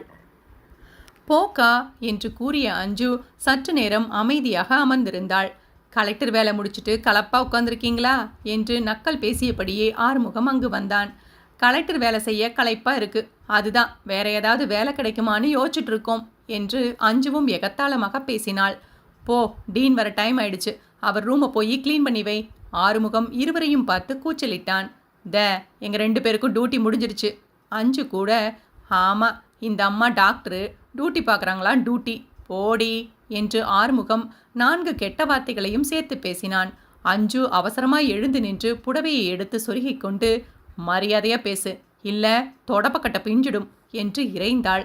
அவள் முந்தானையை எடுத்து சொருகிக் கொண்டதும் பக்கவாட்டில் பெருகி வழிந்த இளமை வனப்பை ரசித்தபடியே ஆறுமுகம், உன்னை எப்படி டீல் பண்ணுறதுன்னு எனக்கு தெரியும், சரிதான் போடி என்றான். அவன் பார்வையில் இருந்த மாற்றத்தையும் குரலில் துணித்த காமத்தையும் சடுதியில் உணர்ந்து கொண்ட அஞ்சு, எடுபட்ட நாயே என்று கோபத்தோடு கத்தினாள். ஆறுமுகம் அடுத்து பேச வாய் திறப்பதற்குள், ஏய் என்ன இது மீன் மார்க்கெட் மாதிரி கத்திக்கிட்டு இருக்கீங்க என்று கேட்டபடி நர்ஸ் வர, ஒன்றும் இல்லைங்க சிஸ்டர் என்று ஆறுமுகம் பதுங்கினான். இல்லை சிஸ்டர் போய் சொல்கிறான் என்று அஞ்சு ஆரம்பிக்க, சற்று தொலைவில் டீன் வருவது தெரிந்ததும் 2 பேருக்கு டியூட்டி முடிஞ்சிருச்சில்ல, கிளம்புங்க என்று அந்த நர்ஸ் அதட்டினாள். பெண்கள் இருவரும் தலையசைத்துவிட்டு வீட்டிற்கு கிளம்பினர். ஆறுமுகம் அஞ்சு செல்வதை தாடியை வருடியபடியே பார்த்தான். யதார்த்தமாக திரும்பி பார்த்த அஞ்சு அவன் பார்வையில் இருந்த காமத்தை உணர்ந்து கொண்டாள். அவள் மேனி எங்கும் 1000 கரப்பான் பூச்சிகள் ஒரே சமயத்தில் ஊர்வது போன்ற அருவருப்பை உணர்ந்தாள். சீ என்று தலையை உதறிக்கொண்டு அவசரமாய் அந்த பிரம்மாண்டமான மருத்துவமனை கட்டிடத்தை விட்டு வெளியேற முயன்றாள். ஏண்டி இவ்வளோ அவசரம்? வேக நடை போட்ட அஞ்சுவை நிறுத்தி பொன்னி கேட்டாள். ஒன்றும் இல்லக்கா, பொய் சொல்லாதடி, அவன் கண்ணில் கொல்லிக்கட்டையை வைக்கணும் என்று அஞ்சு கோபத்தோடு கூற பொன்னி சிரித்தாள். அவன் கிடக்கிறான் விடு என்று பொன்னியும் அஞ்சுவும் பேசியபடியே பேருந்து நிலையத்தை அடைந்தனர். அக்கா நீ எந்த ஏரியா? நான் ராணி அண்ணா நகர். நானும் பக்கத்தில் தான், மேரி மாதா நகர் என்று மெல்லிய புன்னகையோடு அஞ்சு கூறினாள். இருவரும் ராணி அண்ணா நகர் செல்லக்கூடிய பேருந்தை பார்த்து ஏறி அமர்ந்தனர். பொன்னி சிறிது நேரம் நட்சத்திரங்களை உற்று பார்த்தபடி அமர்ந்திருந்தாள். அவள் அவ்வாறு அமர்ந்திருப்பது அஞ்சுவுக்கு சங்கடமாய் இருந்தது. என்னக்கா பார்க்குற என்று பொன்னியின் தோளை பற்றி தன்புறம் திருப்பி கேட்டாள் அஞ்சு. ஒன்றும் இல்லடி என்று பொன்னி கூறினாலும் அவளுடைய விழியோரம் கண்ணீர் திரண்டிருந்தது. ஏங்கா அழற? இன்னைக்கு மாமாவுடைய நினைவு நாள். வார்த்தையை முடிக்க முடியாமல் உடைந்தாள் பொன்னி. அவள் தோளில் கை போட்டு, மாமாக்கு என்ன ஆச்சு என்ற அஞ்சுவின் கேள்விக்கு எங்கிருந்து தொடங்கி எப்படி பதில் கூறுவது என்று யோசித்தவாறே தன் கண்ணீரை துடைத்து கொண்டாள் பொன்னி. எங்க அம்மாவும் அப்பாவும் பார்த்து வச்ச கல்யாணம்தான். அவர் ரொம்ப தங்கமான மனுஷன். யாரு கண்ணு பட்டுச்சோ தெரியல, இப்படி தாலி அறுத்துட்டு நிற்கிறேன் என்று பொன்னி சோகம் புரையோடிய குரலில் தன்னுடைய கதையை அஞ்சுவிடம் கூற ஆரம்பித்தாள். தங்கப்பன் பொன்னியின் திருமணம் பெரியோர்களால் நிச்சயிக்கப்பட்ட திருமணம்தான். தங்கப்பனும் பொன்னியும் மிக சிறப்பாக இல்லறம் நடத்தி வந்தனர். அவர்களுடைய சிறப்பான நிறைவான இல்லற வாழ்விற்கு பரிசாக பார்கவி பிறந்தாள். என் செல்லம், என் பட்டு என்று பொன்னி பார்கவியை கொஞ்சி பாலூட்டி கொண்டிருந்தாள். மனைவி குழந்தையை கொஞ்சுவதை ஆசையாக பார்த்து ரசித்தபடி அமர்ந்திருந்தான் தங்கப்பன். என்ன மாமா அப்படி பார்க்குறீங்க? ஒன்றும் இல்லை பொன்னி, நாம தான் படிக்கல, ஆனால் இந்த குழந்தையாவது நல்லா படிக்க வைக்கணும். ஆமாம் மாமா, நான் கூட உங்ககிட்ட சொல்லணும்னு நினச்சிக்கிட்டு இருந்தேன்.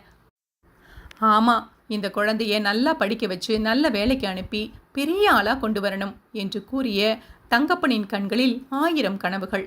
கண்டிப்பா மாமா, நம்ம பாருவை நல்லா படிக்க வைப்போம். பொன்னியும் உறுதியான குரலில் நம்பிக்கை தெரிவித்தாள். அவர்கள் இருவரும் குழந்தையை படிக்க வைக்க வேண்டும் என்று விரும்பினர். ஆனால் அதற்கு தகுந்த பொருளாதாரம் அவர்களிடம் இல்லை. குழந்தை வளர வளர குடும்ப செலவுக்கே தங்கப்பன் சிரமப்பட்டான். தங்கப்பன் கார்ப்பரேஷனில் குப்பை லாரி ஓட்டும் பணி செய்து வந்தான். என்னதான் ஓடி ஓடி உழைத்தாலும் தங்கப்பனால் குடும்பம் நடத்த தேவையான அளவிற்கு பொருளீட்ட இயலவில்லை. கணவனுடைய சிரமத்தை குறைக்க எண்ணி பொன்னி, மாமா நானும் ஏதாவது வேலைக்கு போறேன் என்றாள். ஏன், என் மேலே உனக்கு நம்பிக்கை இல்லையா? தங்கப்பன் முகத்தில் அறைந்தாற்போல் மனைவியிடம் கேட்டான். தங்கப்பனின் கேள்வியால் துவண்டு போன பொன்னி பதறியடித்து, ஐயோ அப்படியெல்லாம் இல்ல மாமா என்று அவனை கட்டிக்கொண்டு அழுதாள். வேற என்ன, நீங்க தனியா கஷ்டப்படுறீங்களே, உங்களுக்கு உதவலாம்னு தான் கேட்டேன் என்று கூறிவிட்டு கண்ணீர் சிந்திய பொன்னியின் முகத்தை பார்த்த தங்கப்பன், நான் உயிரோடு இருக்கிற வரைக்கும் நீ வேலைக்கு போகக்கூடாது, புரியுதா என்றான்.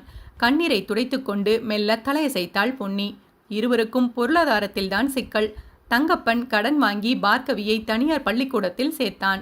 வருடத்திற்கு 60,000 ரூபாய் கட்ட வேண்டும் என்று கேட்டதும் பொன்னிக்கு மூச்சே நின்றுவிடும் போல இருந்தது. என்ன மாமா, வருஷத்துக்கு 60,000 பீஸ் கட்டணும்னா நாம எங்க போறது? பார்த்துக்கலாம், கவலைப்படாத. தங்கப்பன் பொன்னியின் தலையை வருடி கொடுத்து ஆறுதல் கூறினான். குழந்தையின் படிப்பு செலவிற்காக தங்கப்பன் பகுதி நேர வேலைக்கு செல்லலாம் என்று முடிவெடுத்தான். சார் என்று சுகாதார ஆய்வாளரை அழைத்தான். சொல்லு தங்கம் என்று ரங்கராஜன் கேட்டார். சார், குழந்தை படிப்பு செலவுக்காக கொஞ்சம் கடன் வாங்கிட்டேன். செலவு கைக்கு அடங்கல. ஏதாவது எக்ஸ்ட்ரா வேலை இருந்தா சொல்லுங்க, நானே செய்கிறேன் என்று தங்கப்பன் கூறியதுமே அவர், இருக்கு தங்கம், ஆனா என்று யோசித்தார். எதுவா இருந்தாலும் சொல்லுங்க சார், தங்கப்பன் உற்சாகத்தோடு கேட்டான். நீ எதிர்பார்க்கிற அளவுக்கெல்லாம் காசு கொடுப்பாங்களான்னு தெரியாது, ஆனா காசு வரும் என்று ரங்கராஜன் கூறும் பொழுது இடை புகுந்த தங்கப்பன் கண்டிப்பா செய்வேன் என்றான். சரி, ஓகே, நாளைக்கு வேலை முடிச்சுட்டு வீட்டுக்கு போறதுக்கு முன்னாடி வந்து என்ன பாரு, ரங்கராஜன் அவனுக்கு உத்தரவிட்டார். கண்டிப்பா சார் என்று உற்சாகத்தோடு தங்கப்பன் வீட்டிற்கு கிளம்பினான். அடுத்த நாள் வேலைகளை முடித்துவிட்டு தங்கப்பன் ஆய்வாளரிடம் சென்றான். அவருடைய வருகைக்காகவே காத்திருந்தது போல் ஆய்வாளர் ரங்கராஜன், வந்துட்டியா என்றார். ஆமா சார், வேலை இருக்குன்னு சொன்னீங்களே, என் கூட வா என்று அந்த அடுக்குமாடி குடியிருப்புக்கு அழைத்துச் சென்றார் ரங்கராஜன். அந்த அடுக்குமாடி குடியிருப்பு தங்கப்பனுக்கு பிரமிப்பை ஊட்டியது. இங்கு தனக்கு என்ன வேலை காத்திருக்கிறதோ என்ற எதிர்பார்ப்போடு அவன் அந்த அடுக்குமாடி குடியிருப்பை வியப்போடு பார்த்தபடி நின்றான். நீ இங்கேயே இரு என்று அவனுக்கு உத்தரவிட்டுவிட்டு அந்த அடுக்குமாடி குடியிருப்பினுள்ளே சென்ற ஆய்வாளர் ரங்கநாதன் ஒரு பெரியவரோடு திரும்பி வந்தார். நீங்க ஆள் கேட்டீங்கல்ல, கூட்டிட்டு வந்திருக்கேன் என்று தங்கப்பனை காண்பித்து கூறினார். என் கூட வா என்று தங்கப்பனுக்கு ஆணையிட்ட பெரியவர் அந்த பிரம்மாண்டமான குடியிருப்பை சுற்றி கொண்டு நடந்தார். என்ன வேலையாக இருக்கும் என்று ஆவலோடு தங்கப்பனும் பெரியவருடன் சேர்ந்து நடந்தான். ட்ரைனேஜ் அடைச்சிருக்கு, கொஞ்சம் என்னன்னு பாரு என்று அந்த பெரியவர் சாக்கடையை காண்பிக்க தங்கப்பன் அதிர்ந்து போனான். அவனால் கண்ணீரை கட்டுப்படுத்த இயலவில்லை. அவன் உறைந்து போய் நிற்க, என்னப்பா சும்மா நிற்கிற, இறங்கி சுத்தம் பண்ணு அந்த பெரியவர் அதட்டினார். தங்கப்பனால் மறுக்கவும் இயலாது. அவன் மறுத்தாலோ எதிர்த்து பேசினாலோ ரங்கராஜன் அடுத்த மாத ஊதியத்தில் நிச்சயம் கை வைப்பார். ஏதாவது காரணம் கூறி அவனை திட்டுவார். விடுப்பு கேட்டால் தரமாட்டார். இது போன்ற நடைமுறை பிரச்சனைகளை சிந்தித்தவாறே வேறு வழியின்றி தங்கப்பன் சாக்கடைக்குள் இறங்கினான். சாக்கடை நாற்றம் அவனை சுவாசிக்க விடாமல் செய்தது. அவனுடைய நுரையீரல் முழுக்க மல மூத்திரத்தின் நெடி பரவி மார்பை அழுத்தியது. சார், என்ன, ஏதாவது பெரிய சைஸ் கொம்பு இருந்தா கொடுங்க. நாற்றத்தை சகிக்க முடியாமல் சிரமப்பட்டு தங்கப்பன் பேசினான். அந்த பெரியவர் ஒரு மூங்கில் கழியை எடுத்து வந்து அவன் அருகில் போட்டார். அவன் அந்த கழியை எடுத்து சாக்கடைக்குள் விட்டு குத்த ஆரம்பித்தான். நாற்றம் ஊரை கூட்ட பெரியவர் மூக்கை பொத்தியபடி, முடிச்சிட்டு கூப்பிடு, நான் அந்த பக்கம் இருக்கேன் என்று வேக நடை போட்டார். முருகா, எனக்கு ஏன் இப்படி ஒரு நிலைமை என்று கண்ணீர் சொரிந்தபடியே தங்கப்பன் வேலையை முடித்துவிட்டு சாக்கடையை விட்டு மேலேறினான். அவன் வெளியேறி விட்டதை பார்த்ததும் அந்த பெரியவர் அவசரமாய் ஓடி வந்து, வேலை முடிஞ்சுதா என்றார். முடிஞ்சது சார் என்று தங்கப்பன் கூற அந்த பெரியவர் சாக்கடையை குனிந்து ஏதோ ஆராய்ச்சி செய்வது போல அங்குலம் அங்குலமாய் பார்த்தார். கொஞ்சம் கை கால் கழுவ தண்ணி வேணும். தங்கப்பன் தயங்கியபடியே கேட்க அந்த பெரியவர், தப்பா நினச்சிக்காத, இங்கே கொஞ்சம் தண்ணி பிரச்சனை, அதனால நீ பக்கத்தில் எங்கேயாவது பெட்டிக்கடையில் தண்ணி வாங்கி கை கால் கழுவிக்கோ என்று கூறினார். அவனுக்கு அந்த பெரியவரின் சட்டையை பிடித்து 2 அறை விட்டால் தேவலை என்று தோன்றியது. தன்னுடைய இயலாமையை எண்ணி தலை குனிந்தான். என்ன தம்பி நின்றுட்டுருக்க, கிளம்பு அந்த பெரியவர் கூற, கூலி என்று கேட்டான் தங்கப்பன். கூலியா என்று அதிர்ச்சி தெரிவித்த அந்த பெரியவர், உன்னை கூட்டிட்டு வந்தவர் அப்பவே வாங்கிட்டு கிளம்பிட்டாரு என்று அந்த பெரியவர் கூற தங்கப்பன் உடைந்து போனான். எந்த பதிலும் கூறாமல் தளர்ந்த நடையோடு மெல்ல வீட்டை அடைந்தான். வழி நெடுகிலும் அவனை பார்த்து பலர் கேலியாய் சிரித்தனர். சிலர் மூக்கை பொத்திக் கொண்டு விலகி நடந்தனர். வீட்டை அடைந்த தங்கப்பனை பார்த்து பொன்னி பேரதிர்ச்சிக்கு உள்ளானாள். என்னாச்சு மாமா என்று பதறி துடித்தாள். பொன்னி, கொஞ்சம் சுடுதண்ணி வச்சுக்கொடு என்று கூறிவிட்டு வீட்டிற்கு வெளியே மண்டியிட்டு அமர்ந்தான். அவன் உடலிலிருந்து வீசிய நாற்றம் அவனால் தாங்க முடியவில்லை. யாரோ மார்பில் ஏறி அமர்ந்து அவனை அழுத்துவது போன்று உணர்ந்தான். பார்கவி பாப்பா கையில் சிறிய புத்தகத்தோடு அவன் குரல் கேட்டதும் ஓடி வந்தது. அப்பா என்றாள். பார்கவியின் கையில் இருந்த புத்தகமும் அவள் முகத்தில் தெரிந்த புன்சிரிப்பும் தங்கப்பனின் உடலில் வீசிய நாற்றத்தையும் கடந்து அவனுக்கு இதமளித்தது. அப்பா குளிச்சுட்டு வரட்டும், நீ உள்ள போ. பொன்னி மகளை அதட்டினாள். தங்கப்பன் குளித்து முடித்த பிறகும் உடல் முழுவதும் துர்நாற்றம் வீசுவது போல உணர்ந்தான். பொன்னி அவனுக்கு பிடித்த கருவாட்டு குழம்பு சமைத்து தட்டு நிறைய சோறு போட்டு அவனிடம் கொடுத்தாள். அவன் கருவாட்டு குழம்பின் மணத்தை விட உடல் மீது வீசிய நாற்றத்தை அதிகம் உணர்ந்தான். எனக்கு சோறு வேண்டாம், நீ சாப்பிடு என்று அவன் எழ முயல, ஏ மாமா, எதுக்கு மாமா இப்படியெல்லாம் கஷ்டப்படுற என்று பொன்னி குரல் உடைந்து அழுதாள். பொன்னியை இருக்க தழுவிக்கொண்ட தங்கப்பன், பாரு நல்லா படிக்கணும் என்று அவள் காதுகளில் கிசுகிசுப்பாய் கூறினான். பொன்னி கண்ணீரை துடைத்து கொண்டு கணவனுக்கு ஊட்டிவிட்டாள். பொன்னியின் கட்டாயத்தின் பேரில் தங்கப்பன் உண்டுவிட்டு உறங்கச் சென்றான். அடுத்த நாள் காலை அவனுக்கு கடுமையான காய்ச்சல் குளிரில் உடல் தூக்கி தூக்கி போட நடுங்கும் குரலில் மனைவியை அழைத்தான். கொஞ்சம் டீ தண்ணி குடிமாமா. பொன்னி அவனை தன் மீது சாய்த்து கொண்டு அவனுக்கு தேநீர் புகட்டினாள். ஒரு வாய் தேநீர் கூட அவன் குடிக்கவில்லை. அதற்குள் வயிறு பிரட்டி வாந்தி எடுத்தான். அப்பா, உனக்கு என்ன ஆச்சு என்று பார்கவி பாப்பா அழத் தொடங்கியது. அழும் பிள்ளையை தோளில் போட்டு சமாதானப்படுத்தியபடியே பொன்னி கணவனை கைத்தாங்களாக பிடித்து கொண்டு அரசு பொது மருத்துவமனைக்கு சென்றாள். சில மணி நேர காத்திருப்புக்கு பிறகு தங்கப்பன் உள்நோயாளியாக மருத்துவமனையில் அனுமதிக்கப்பட்டான். சாதாரண காய்ச்சல் தான், பயப்படாதீங்க என்று மருத்துவ பயிற்சி மாணவன் ஒருவன் சொல்ல, தன்னுடைய கணவனுக்கு ஒன்றுமில்லை, சரியாகி விடுவான் என்று நம்பிக்கையோடு பொன்னி தலையசைத்தாள். அடுத்த நாள் காலை ஜுரம் குறைய வீட்டிற்கு அழைத்து வந்தாள். ஏன் வேலைக்கு வரல என்ற கேள்வியோடு தங்கப்பனுடன் பணிபுரியும் பஞ்சவர்ணம் வந்தான்.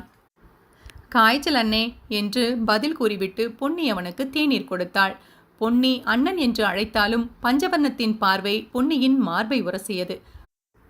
பஞ்சவர்ணம் கிளம்பியதும் பொன்னி கதவை அடைத்து கொண்டு அழுதாள். அழாத, எனக்கு சரியாயிடும். தங்கப்பன் அவளுக்கு ஆறுதல் கூறினான். அடுத்த நாள் காலை தங்கப்பனின் உடலெங்கும் வெண்ணிற கொப்புளங்கள் கிளம்பி அவனை சித்திரவதை செய்ய அவள் மீண்டும் பதறி அடித்துக்கொண்டு அரசு மருத்துவமனைக்கு விரைந்தாள். அங்கு பணியாற்றிக் கொண்டிருந்த மருத்துவர், கேஸ் கொஞ்சம் சீரியஸாக தான் தெரியுது, அட்மிட் பண்ணிடுங்க என்றார். அவர் கூறிய சீரியஸா என்ற வார்த்தை பொன்னியை கலங்க வைத்தது.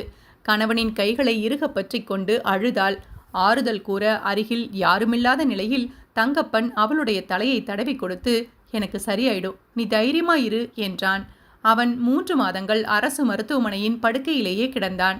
ரங்கராஜன் அவ்வப்பொழுது மருத்துவமனைக்கு வந்து தங்கப்பனை பார்த்துவிட்டு பொன்னியிடம் ஆறுதல் கூறிவிட்டு சென்றான்.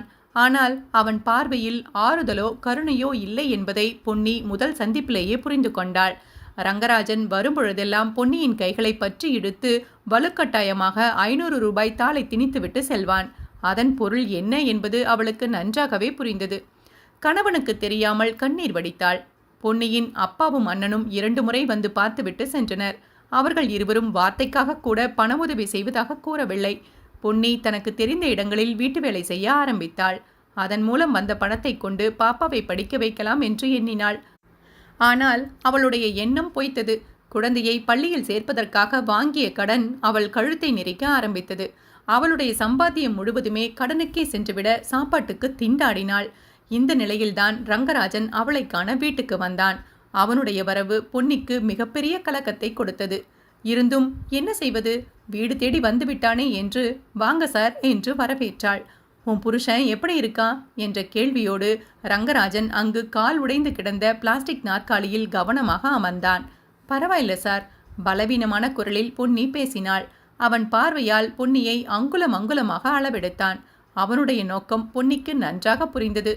பொன்னி அவன் முன்னால் நிற்கவே அஞ்சினாள். பொன்னி, உன்னுடைய நிலைமை எனக்கு நல்லாவே தெரியும். நான் சுற்றி வளைச்சு பேச விரும்பல. எனக்கு தேவையானதை நீ செஞ்சிட்டேன்னா உன் புருஷனை நான் காப்பாத்துறேன், குழந்தைய படிக்க வைக்கிறேன், உன்னையும் நல்லா பார்த்துக்கிறேன். என்ன சொல்கிறேன் என்றான். உன்னோட அக்கா தங்கச்சிக்கிட்ட இப்படி கேட்பியா? பொன்னி ஆற்றாமையோடு சீறினாள். இங்கே பாரு, இந்த மாதிரியெல்லாம் டயலாக் பேசுறதுல 5 பைசாக்கு பிரயோஜனம் இல்லை. நிதர்சனத்தை புரிஞ்சுக்கோ. உனக்கு கை கொடுக்க யாரும் இல்லை. எனக்கு தேவையானதை நீ செஞ்சா நான் உன்னை நல்லா பார்த்துக்கிறேன். ரங்கராஜன் நிதானமான குரலில் திமிரோடு பேசினான். தயவு செஞ்சு என்னை விட்டுடுங்க. பொன்னி அவன் முன்னால் மண்டியிட்டு கையெடுத்து வணங்கினாள். சரி, நான் விட்டுடுறேன். ஆனா இதே மாதிரி வேற ஒருத்த வருவா. அவனையும் கெஞ்சி கூத்தாடி விரட்டி அடிக்க முடியுமா உன்னால? நான் உன்கிட்ட பொறுமையா பேசிக்கிட்டு இருக்கேன். புரிஞ்சுக்கோ. உன் குழந்தைய யோசிச்சு பாரு. உன் புருஷன் பொழைச்சு வருவான்னு நினைக்கிறியா? அப்படியே வந்தாலும் பழைய மாதிரி அவனால வேலை வெட்டிக்கு போக முடியுமா? இல்ல அவனை உட்கார வச்சுட்டு நீ வேலைக்கு போனா மட்டும் உன்னை அப்படியே வெளியில கையெடுத்து கும்பிட போறாங்களா? அங்கேயும் என்னை விட மோசமான ஆளுங்க இருப்பாங்க, தெரிஞ்சுக்கோ என்று ரங்கராஜன் நீளமாய் உலக நடப்பை பேசினான். ஐயோ கடவுளே! பொன்னி 2 கைகளாலும் முகத்தில் அரைந்து கொண்டு அழுதாள். இங்க பாரு பொன்னி, நான் ஒன்றும் உன்னை இப்பவே கட்டாயப்படுத்தல. உன் புருஷனுக்கு உடம்பு சரியாகட்டும், இல்லையா மண்டைய போடட்டும். 2ல் ஏதாவது ஒன்று முடிவானதுக்கப்புறம் பார்த்துக்கலாம். சரின்னு மட்டும் சொல்லு. உன் குழந்தைய நான் தொடர்ந்து படிக்க வைக்கிறேன். உன்னையும் நல்லா பார்த்துக்கிறேன். உன் புருஷனோட ட்ரீட்மெண்ட்டுக்கும் பணம் கொடுக்குறேன். அவன் பொன்னியிடம் பேரம் பேசத் தொடங்கினான். பொன்னி எந்த பதிலும் கூறாமல் தொடர்ந்து முகத்தில் அரைந்து கொண்டு அழுதபடியே இருக்க, யோசிச்சு சொல்லு என்று அழுத்தத்தோடு கூறியபடி அவன் வெளியேறினான். 2-3 நாட்கள் கடந்த நிலையில் தங்கப்பனுடன் பணிபுரியும் ஆட்கள் அவனை பற்றி விசாரித்து கொண்டு மருத்துவமனைக்கும் வீட்டிற்கும் வந்து சென்றனர். அவர்களுடைய பார்வை பொன்னியை துகிலுரித்தது. அவள் கூனி குறுகி போனாள். சீ, என்ன வாழ்க்கை என்று அவளுக்குள் ஒரு விரக்தி ஊற்றெடுக்கத் தொடங்கியது. அவளுடைய கண் முன்னால் புன்சிரிப்போடு விளையாண்டு கொண்டிருந்த பார்கவியின் எதிர்காலம் நன்றாக இருக்க வேண்டுமே என்று அவள் நிறையவே கவலைப்பட்டாள். தங்கப்பன் படுத்த படுக்கையாக கிடக்கும் நிலையில் அவளுக்கு ஆறுதலாக 4 வார்த்தை பேச யாரும் முன்வரவில்லை.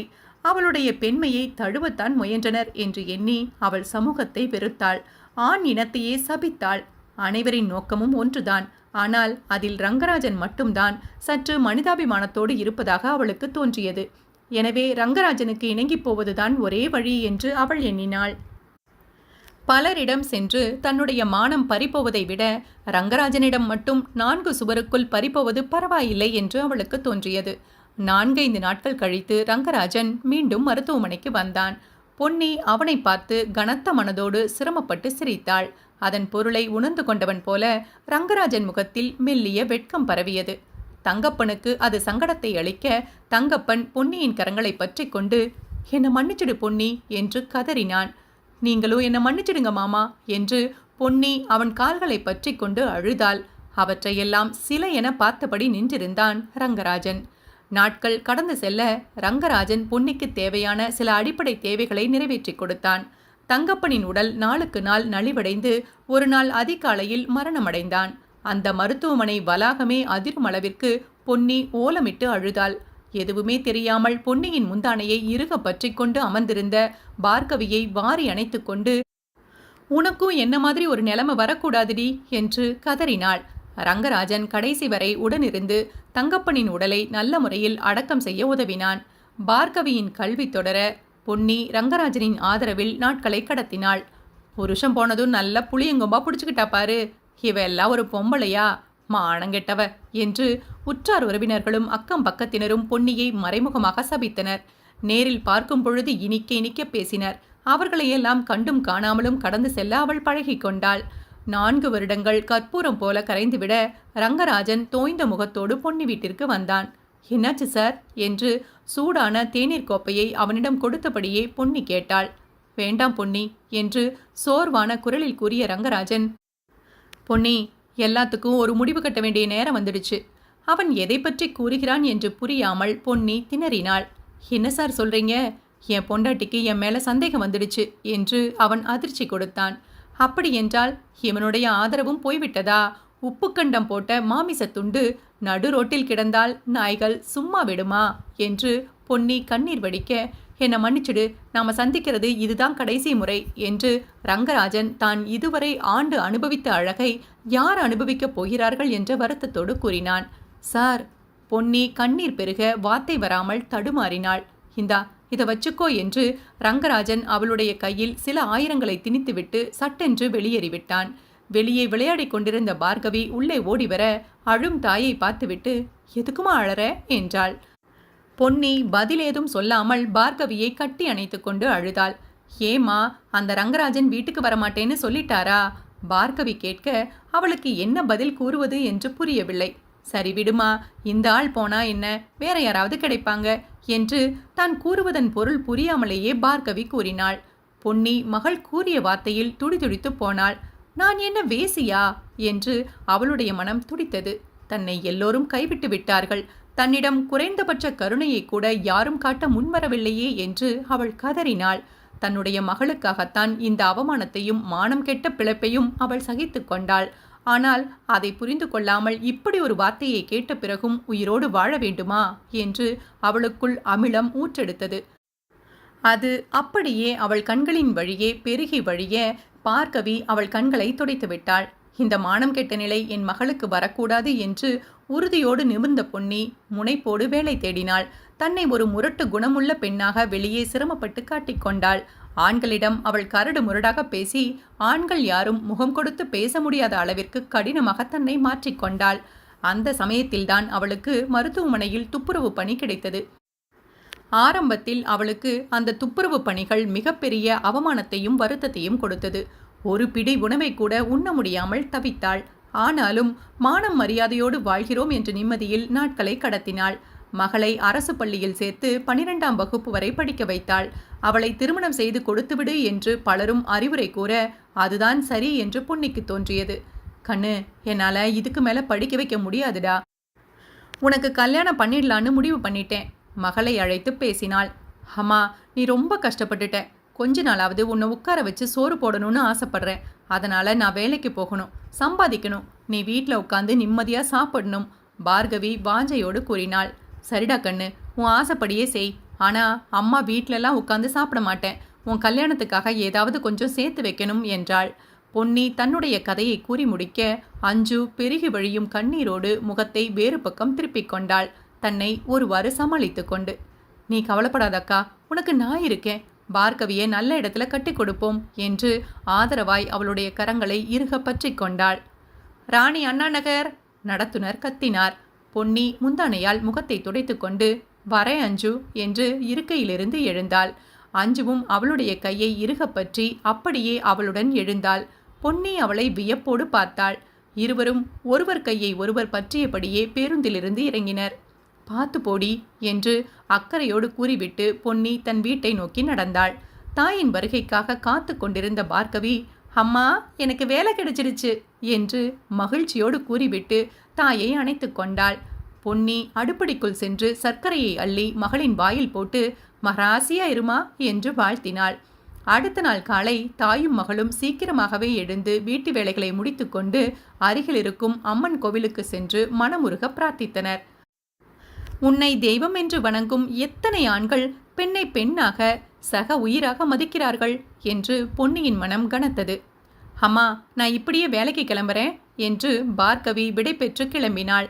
அந்த பிரம்மாண்டமான கட்டிடத்தில் இயங்கிக் கொண்டிருந்த பிரபலமான வங்கியில் பார்கவி நுழைந்ததுமே மொத நாளே லேட்டா வர என்று அதட்டலோடு வரவேற்கப்பட்டாள். பஸ்ஸில் ரொம்ப கூட்டம், அதான் பஸ்ஸில் வர முடியல, நடந்தே வந்தேன் என்று விளக்கி கூறியபடியே பார்கவி தலை குனிந்து நின்றாள். அவளுக்கு சற்று தொலைவில் கிடந்த துடப்பமும் ஃபெனாயில் பாட்டிலும் பார்கவியை பார்த்து பல்லளித்தது. அதை ஓரக்கண்ணால் பார்த்த பார்கவியின் இமைகள் வெண்முத்துக்களால் சீற்றமடைத்தது. தங்கப்பன் ஆன்மா பார்கவியின் கண்ணீரில் நனைந்தபடி வேதனைப்பட்டது. முற்றும். எங்கே செல்லும் இந்த பாதை சிறுகதை தொகுப்பில் சிறுகதை 3. அன்னபூரணி. காசிம்பாய் வழக்கம் போல் தன்னுடைய பிரியாணி கடையை திறந்தார். அவர் கடையருகே களைத்த கண்களோடு பெண் ஒருத்தி அமர்ந்திருந்தாள். பார்க்க பிச்சைக்காரி மாதிரி இருக்கா என்று அவளை காசிம்பாய் ஏற இறங்க பார்த்துவிட்டு கடையின் ஷட்டரை திறந்து உள்ளே நுழைந்தார். டே குமாரு, ரமேஷ், ரஃபீக் என்று கத்தினார். அந்த கடை வெளிப்புறம் பூட்டப்பட்டு இருந்தாலும் பின்புறமாய் அந்த கடையில் பணிபுரியும் குமார், ரமேஷ், ரஃபீக் மூவரும் அந்த கடை இருக்கும் கட்டிடத்தின் மாடியறையில் தங்கியிருந்தனர். அண்ணே என்று குமார் அவசரமாய் ஓடி வந்தான். டிஃபன் ரெடியா? கரையை திறக்கலாமா? 5 நிமிஷம்னா என்றபடி குமார் அவசரமாக உள்ளே ஓடினான். காலையிலிருந்து என்னடா பண்ணினீங்க?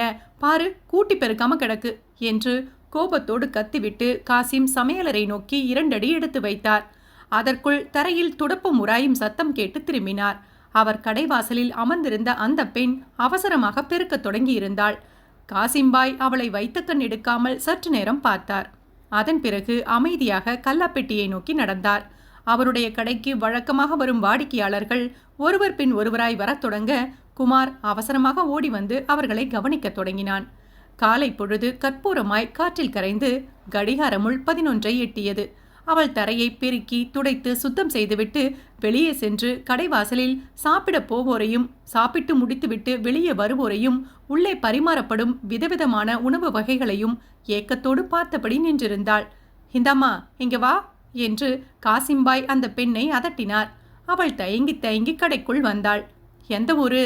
மீண்டும் காசிம்பாய் அவளை அதட்டினார். அவள் பதிலேதும் சொல்லாமல் தலை குனிந்து முந்தானையால் முகத்தை மறைத்து கொண்டாள். அவளுடைய தோள்கள் இரண்டும் லேசாய் குலுங்கியது.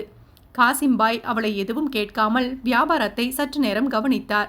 எக் பிரியாணி இருக்கா? Egg fried rice parcel? கறிதோசை இருக்கா என்று விதவிதமான குரல்கள் அவள் பசியை மென்மேலும் தூண்டிவிட்டது. எண்ணெய் வைத்து சீவி பல நாட்கள் ஆகிவிட்ட அவளுடைய கேசமும் குழி விழுந்த கன்னங்களும் சதைகளற்று எலும்புக்கூடாக இருக்கும் அவளுடைய தேகமும் முந்தானையால் முகத்தை மறைத்து கொண்டு அவள் அழுது கொண்டிருப்பதும் காசிம்பாய்க்கு அவள் மீது எல்லையற்ற கருணையை சுரக்க வைத்தது. ரமேஷ் என்று உரக்க கத்தினார். ரமேஷ் அவசரமாக கல்லாப்பெட்டி முன்பாக நின்றான். காசிம் அவனுக்கு ஏதோ கஞ்சடை காட்ட அவன் மீண்டும் பரபரப்போடு சமையலறை நோக்கி ஓடினான். பெரிய பிளாஸ்டிக் தட்டு நிறைய சிக்கன் பிரியாணியும் 2 அவித்த முட்டையும் கொண்டு வந்தான். இந்தா சாப்பிடு என்று அந்த பெண்ணை காசிம்பாய் மீண்டும் அதட்டினார். அவள் அவசரமாய் முந்தானையை சொருகிக் கொண்டு ரமேஷ் கையில் இருந்த தட்டை பிடுங்காத குறையாக வாங்கி பிரியாணியை அள்ளி வாயில் திணித்து கொண்டாள். அவள் அவசரமாக பிரியாணியையும் முட்டையையும் வாயில் அடைத்து கொண்ட விதமே அவள் பல நாட்களாய் சாப்பிடாமல் இருந்தது காசிம்பாய்க்கு உணர்த்தியது. அவள் அந்த தட்டை காலி செய்தும் கூட அவளுக்கு பசி அடங்கவில்லை என்பது அவள் ஏக்கத்தோடு காசிம்பாயின் முகத்தை பார்த்ததுமே அவர் புரிந்து கொண்டார். மீண்டும் அவர் ரமேஷுக்கு கஞ்சடை காட்ட அவன் ஓடிச் சென்று இன்னும் ஒரு தட்டு நிறைய பிரியாணியை அள்ளி கொண்டு வந்து அவள் தட்டில் கொட்டினான். அவள் மீண்டும் வேகமாக வாய்க்குள் உணவை திணித்து கொண்டாள். 2 பிளாஸ்டிக் பாட்டில் நிறைய தண்ணீர் குடித்தாள். பேர் என்ன? எந்த ஊரு? ஏன் இங்கு வந்து சுத்திக்கிட்டு இருக்க என்று காசிம் அடுக்கடுக்காக கேள்விகளை கேட்டுக்கொண்டே செல்ல கல்லாப்பெட்டிக்கு அருகிலேயே குத்துக்கால் வைத்து அமர்ந்து தன்னை ஆசுவாசப்படுத்தி கொண்டு கையெடுத்து வணங்கிவிட்டு அவள் காசிம்பாயை நன்றியோடு பார்த்தாள். என் பேரு அன்னலட்சுமி. பேருதான் அன்னலட்சுமி, ஆனா ஒரு பிடி சோற்றுக்கு கூட வழி இல்லை என்று கூறி விரக்தியாக சிரித்தாள். ரமேஷும் காசிம்பாயும் ஒருவரையொருவர் பார்த்து கொண்டு மௌனமாக அவள் கூறப்போகும் கதையை கேட்க தயாராகினர். அன்னலட்சுமியின் தாய் ராக்கு குடிகார கணவனிடம் போராட முடியாமல் அண்ணன் வீட்டில் அடைக்கலம் புகுந்தாள். அவள் அண்ணன் ஐயாச்சாமிக்கு பால் வியாபாரம். 2 கறவை மாட்டையும் ஒரு எருமை மாட்டையும் வைத்துத்தான் அவர்கள் பிழைப்பே ஓடிக்கொண்டிருந்தது. ஐயாச்சாமி முத்துக்கன் தம்பதிகளுக்கு 5 பிள்ளைகள். அவர்கள் சம்பாதிக்கும் பணம் அவர்களுக்கே போதாமல் இருக்க மாத கடைசியில் வாடிக்கையாளர்களின் வீடுகளில் முன்பணம் வாங்கியும் கொஞ்சம் பணத்தை கடன் வாங்கியும் காலத்தை நகர்த்தி கொண்டு இருந்தனர். இந்த நிலையில் முத்துக்கண்ணிற்கு நாத்தி மற்றும் அவளுடைய மகளின் வருகையை ஏற்றுக்கொள்ள இயலவில்லை. ராக்கு என்று முத்துக்கண்ணு நாத்தியை அன்பொழுக அழைத்தாள். ராக்கு அண்ணியின் அழைப்பை வியப்போடு பார்த்தாள். உனக்கே தெரியும் நம்ம குடும்பம் என்ன நிலைமையில ஓடிக்கிட்டு இருக்குன்னு. இதுல உனக்கும் உன் பிள்ளைக்கும் உட்கார வச்சு சோறு போடுறது எனக்கு எம்புட்டு சிரமம். அதனால தான் நான் உனக்கும் உன் பிள்ளைக்கும் ஒரு ஏற்பாட்டை பண்ணியிருக்கேன். நீ தப்பா நினைச்சுக்காத என்ற பீடிகையுடன் முத்துக்கண்ணு நாத்தியின் அருகில் அமர்ந்தாள். ராக்கு தன் அண்ணியின் பீடிகையில் சற்று அதிர்ந்துதான் போனாள். அவள் தனக்கு குழிபறித்து வைத்திருக்கிறாளா அல்லது வளமான வாழ்விற்கு ஏதேனும் ஒரு ஏற்பாட்டை செய்திருக்கிறாளா என்று புரியாமல் தவித்தாள். குடிகார கணவனோடு கைப்பிள்ளையை வைத்துக்கொண்டு அவளால் வாழ முடியவில்லை. முழு நேரமும் குடிபோதை, தகாத சொற்கள், குடிக்க காசு கேட்டு அடி உதை. அவள் கைப்பிள்ளைகளை வைத்துக்கொண்டு கஷ்டப்பட்டு கூலி வேலை செய்து சம்பாதிக்கும் பணத்தையும் குடிப்பதற்கு அடித்து பறித்து கொண்டு போவது. தர மறுத்தால் நடு இரவில் பிள்ளையோடு அவளை வெளியே தள்ளி வாசல் கதவை அடைத்து விடுவது. அக்கம் பக்கம் யாராவது ராக்குவிற்கு பரிந்து பேசினால் அவர்களோடு தொடர்பு படுத்தி அவளை திட்டுவது என்று அவன் கொடுமை எல்லை மீறி விட்டது. ராக்கு நிறைய முறை தற்கொலை செய்து கொள்ளலாம் என்று கூட எண்ணியிருக்கிறாள். ஆனால் கையில் இருக்கும் குழந்தை அது வாழ வேண்டும் என்ற துடிப்போடுதானே அவள் வயிற்றில் வந்து ஜனித்திருக்கிறது. அந்த குழந்தையை கொல்ல அவளுக்கு மனம் வரவில்லை. சகித்து கொண்டு கணவனோடு வாழலாம் என்றால் அவன் அவளுடைய பெண்மைக்கு விலை பேசிவிட்டான். அவள் அதை கேள்வியுற்று அவசரமாய் அங்கிருந்து தப்பி அண்ணன் வீட்டில் அடைக்கலம் புகுந்தாள். ஆனால் அண்ணியும் இப்பொழுது அவளை விரட்டியடிக்க ஏதோ ஒரு புதிய திட்டத்தை உருவாக்கி இருக்கிறாள் போலும் என்று வேதனையான மனதோடு ராக்கு அமர்ந்திருக்க, எங்க தூரத்து உறவுக்காரங்க ஒருத்தவங்க வீட்டோடு தங்கி வயசான பெரியவங்களை பார்த்துக்க ஆள் வேணும்னு சொன்னாங்க. நல்ல சம்பளம், சாப்பாடு, துணிமணி எல்லாமே தருவாங்க என்று கூறிவிட்டு முத்துக்கண்ணு நாத்தியின் முகத்தையே உற்று பார்த்தாள். ராக்குவிற்கு வேறு வழி இல்லை. அவளாக அந்த வேலையை ஏற்றுக்கொண்டு வீட்டை விட்டு கிளம்பினால் மரியாதையோடு அண்ணி அவளை நடத்துவாள். இல்லையென்றால் தேவையற்ற கலகங்கள் புரிந்து அவள் வீட்டை விட்டு துரத்தப்படுவாள். பிறகு அண்ணன் என்ற உறவை அடியோடு மறந்துவிட வேண்டியதுதான். நிர்கதியாய் தெருவில் துரத்தப்படுவதை விட அந்த வேலையை ஏற்றுக்கொண்டு சற்று கௌரவமாய் வாழலாமே என்ற நப்பாசையில் அவள் தலையசைத்தாள். 2 நாட்களுக்கெல்லாம் அண்ணி தன்னுடைய தூரத்து உறவினர்களிடம் பேசி அவளை அங்கிருந்து தன்னுடைய உறவுக்காரர்களின் வீடுகளுக்கு வண்டி வைத்து கொண்டு போய் விட்டாள். அந்த வீடு பழைய காலத்து ஓட்டு வீடுதான். வீட்டின் எஜமானனுக்கு மொத்தம் 8 பிள்ளைகள். அந்த வீட்டின் எஜமானனான துரைசாமியின் தாயும் தந்தையும் படுத்த படுக்கையாக இருக்க அவர்களை கவனிக்கத்தான் ராக்கு அழைத்து வரப்பட்டிருந்தாள். துரைசாமியும் கமலாவும் ராக்குவையும் அவளுடைய 2 வயது குழந்தையான அன்னலட்சுமியையும் வீட்டின் பின்புறம் தங்க வைத்து வயிறு நிறைய சோறு போட்டு பரிவோடு பார்த்து கொண்டனர். யார் அழுதாலும் சிரித்தாலும் வாழ்ந்தாலும் தாழ்ந்தாலும் உலக இயக்கங்கள் ஒன்றும் நின்றுவிடப் போவதில்லை. அது தன் பாட்டில் இயங்கிக் கொண்டுதான் இருக்கப் போகிறது. அதுபோன்றுதான் ராக்குவின் வாழ்வும்.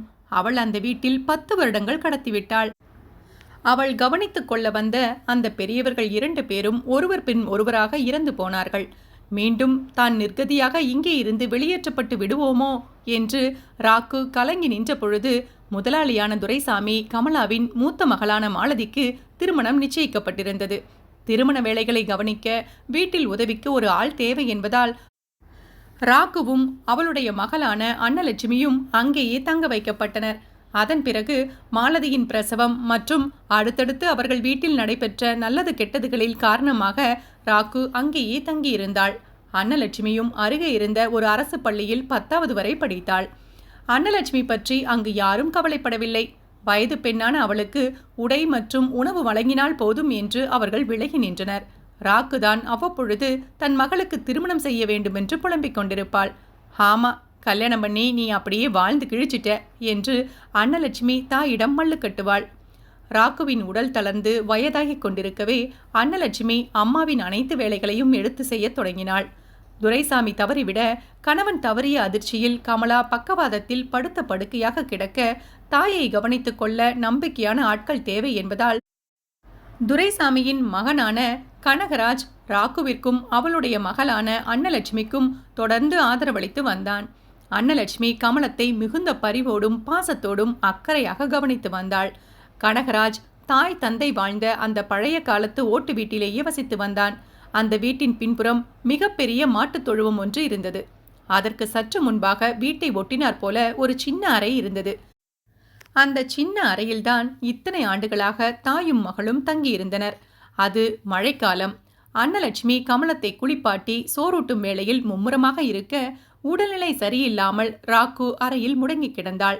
என்னம்மா, ஜுரம் எப்படி இருக்கு என்று அன்னலட்சுமி கேட்டபடியே அறைக்குள் நுழைந்தாள். அன்னலட்சுமியின் கேள்விக்கு தாயிடமிருந்து எந்த பதிலும் வரவில்லை. ஒருவேளை என்று அன்னலட்சுமி மண்டியிட்டு அமர்ந்து தாயின் நெற்றியை லேசாய் தொட்டு பார்த்தாள். உடலில் எந்த அசைவும் இல்லை. அம்மா! அன்னலட்சுமி அடி வயிற்றிலிருந்து குரல் எடுத்து கதறி அழத் தொடங்கினாள். அவள் கதறல் கேட்டு கனகராஜனும் அவனுடைய மனைவி குமுதாவும் ஓடி வந்தனர். ராக்கு இறந்துவிட்டதை அறிந்து சற்று நேரம் இருவரும் அறையின் மூலையில் மௌனமாக நின்றனர். பிறகு அன்னலட்சுமியை அழைத்து, யாருக்காவது சொல்ல வேண்டியிருக்கா என்று குமுதா கேட்டாள். அன்னலட்சுமி தன் தாய்மாமனையும் மாமியையும் எண்ணிவிட்டு இல்லை என்று மறுப்பாக தலையசைக்க குமுதா கணவனிடம் கலந்து பேசி ஆக வேண்டிய காரியங்களை நிறைவேற்றினாள். அதன் பிறகு அன்னலட்சுமி கமலத்தை கவனித்துக் கொண்டு 12 ஆண்டுகள் அந்த வீட்டிலேயே தங்கியிருந்தாள். எத்தனை ஆண்டுகள்தான் கமலா தன்னுடைய கருணை மிக்க ஒற்றை இழை சுவாசத்தால் அன்னலட்சுமிக்கு அடைக்கலம் அளித்துக் கொண்டிருக்க முடியும்? ஒரு நாள் அதிகாலையில் கமலம் தன் கருணையான சுவாசத்தை நிறுத்திவிட அன்று அன்னலட்சுமிக்கு அந்த வீட்டின் தொடர்பும் மறந்து போய்விட்டது. கமலத்தின் இறுதி சடங்குகள் நிறைவடைந்த அன்று இரவே கனகராஜ் அவளிடம் வந்து, அம்மா இருந்தாங்க, அவங்கள கவனிச்சுக்கிட்டு நீயும் வீட்டில் ஒரு மூலையில் இருந்துக்கிட்டு இருந்த. இந்த வீட்டையே அம்மாக்காகத்தான் வச்சுட்டு இருந்தோம். அம்மா போயிட்டாங்க. இனிமே இந்த வீடு எங்களுக்கு வேண்டாம். இந்த வீட்டை வித்துட்டு பெங்களூருக்கு போய் செட்டில் ஆயிடலான்னு இருக்கோம். நீ உன் வழியை பார்த்துட்டு கிளம்பு என்று கடுமையான குரலில் கூறிவிட்டு கனகராஜ் தன் அறைக்குள் சென்று விட்டான். அன்னலட்சுமி வழக்கமாக உடுத்திக்கொள்ளும் 2 புடவைகளோடு தனக்கு வேண்டாம் என்று குமுதா எண்ணிய 2 புடவைகளையும் ஒரு கட்டைப்பையில் திணித்து அருவருப்பான முகத்தோடு குமுதா அன்னலட்சுமியின் முன்பாக வீசி எறிந்தாள். கனகராஜ் குமுதாவின் செயலால் அன்னலட்சுமி மனம் விரும்பி போனாள். ராக்குவும் அன்னலட்சுமியும் அந்த வீட்டிற்கு வேலைக்கு அழைத்து வரப்படும் பொழுது நல்ல சம்பளம் அளிப்பதாக அவர்கள் கூறினார்கள். ஆனால் ஒரு நாள் கூட ராக்குவிற்கு சம்பளம் என்று ₹1 கூட அவர்கள் தந்ததில்லை. 2 வேளை உணவு, தாய்க்கும் மகளுக்கும் அந்த வீட்டு பெண் பிள்ளைகள் வேண்டாம் என்று தீர்மானிக்கும் பழைய உடைகளை தருவார்கள். இடையில் அன்னலட்சுமியோ அல்லது ராக்குவோ ஏதாவது 50-100 கேட்டால் 1008 கேள்விகளுக்கு பிறகு கொடுப்பார்கள். அதுதான் இன்று வரை அந்த வீட்டில் வழக்கமாயிருந்தது. கிட்டத்தட்ட 35 வயதிற்கு மேல் கடந்துவிட்ட நிலையில் அன்னலட்சுமி அடித்து விரட்டாத குறையாக அங்கிருந்து வெளியேற்றப்பட்டாள். அன்னலட்சுமிக்கு அந்த வீட்டையும் அந்த வீட்டு மனிதர்களையும் தவிர எதுவுமே தெரியாது. அவள் வழக்கம் போல் வீட்டு வேலை செய்து கொண்டு வீட்டின் ஒரு மூலையில் அவர்கள் போடும் சோற்றை தின்று கொண்டு அப்படியே காலம் தள்ளிவிடலாம் என்று எண்ணிக்கொண்டிருந்தாள். ஆனால் கனகராஜ் அவள் தலையில் இப்படி லாரி லாரியாக மணலை கொட்டிவிட்டானே. அவர்களின் காலில் விழுந்து கெஞ்சாத குறையாக அன்னலட்சுமி அழுதும் கனகராஜ் குமுதாவின் மனம் இறங்கவில்லை.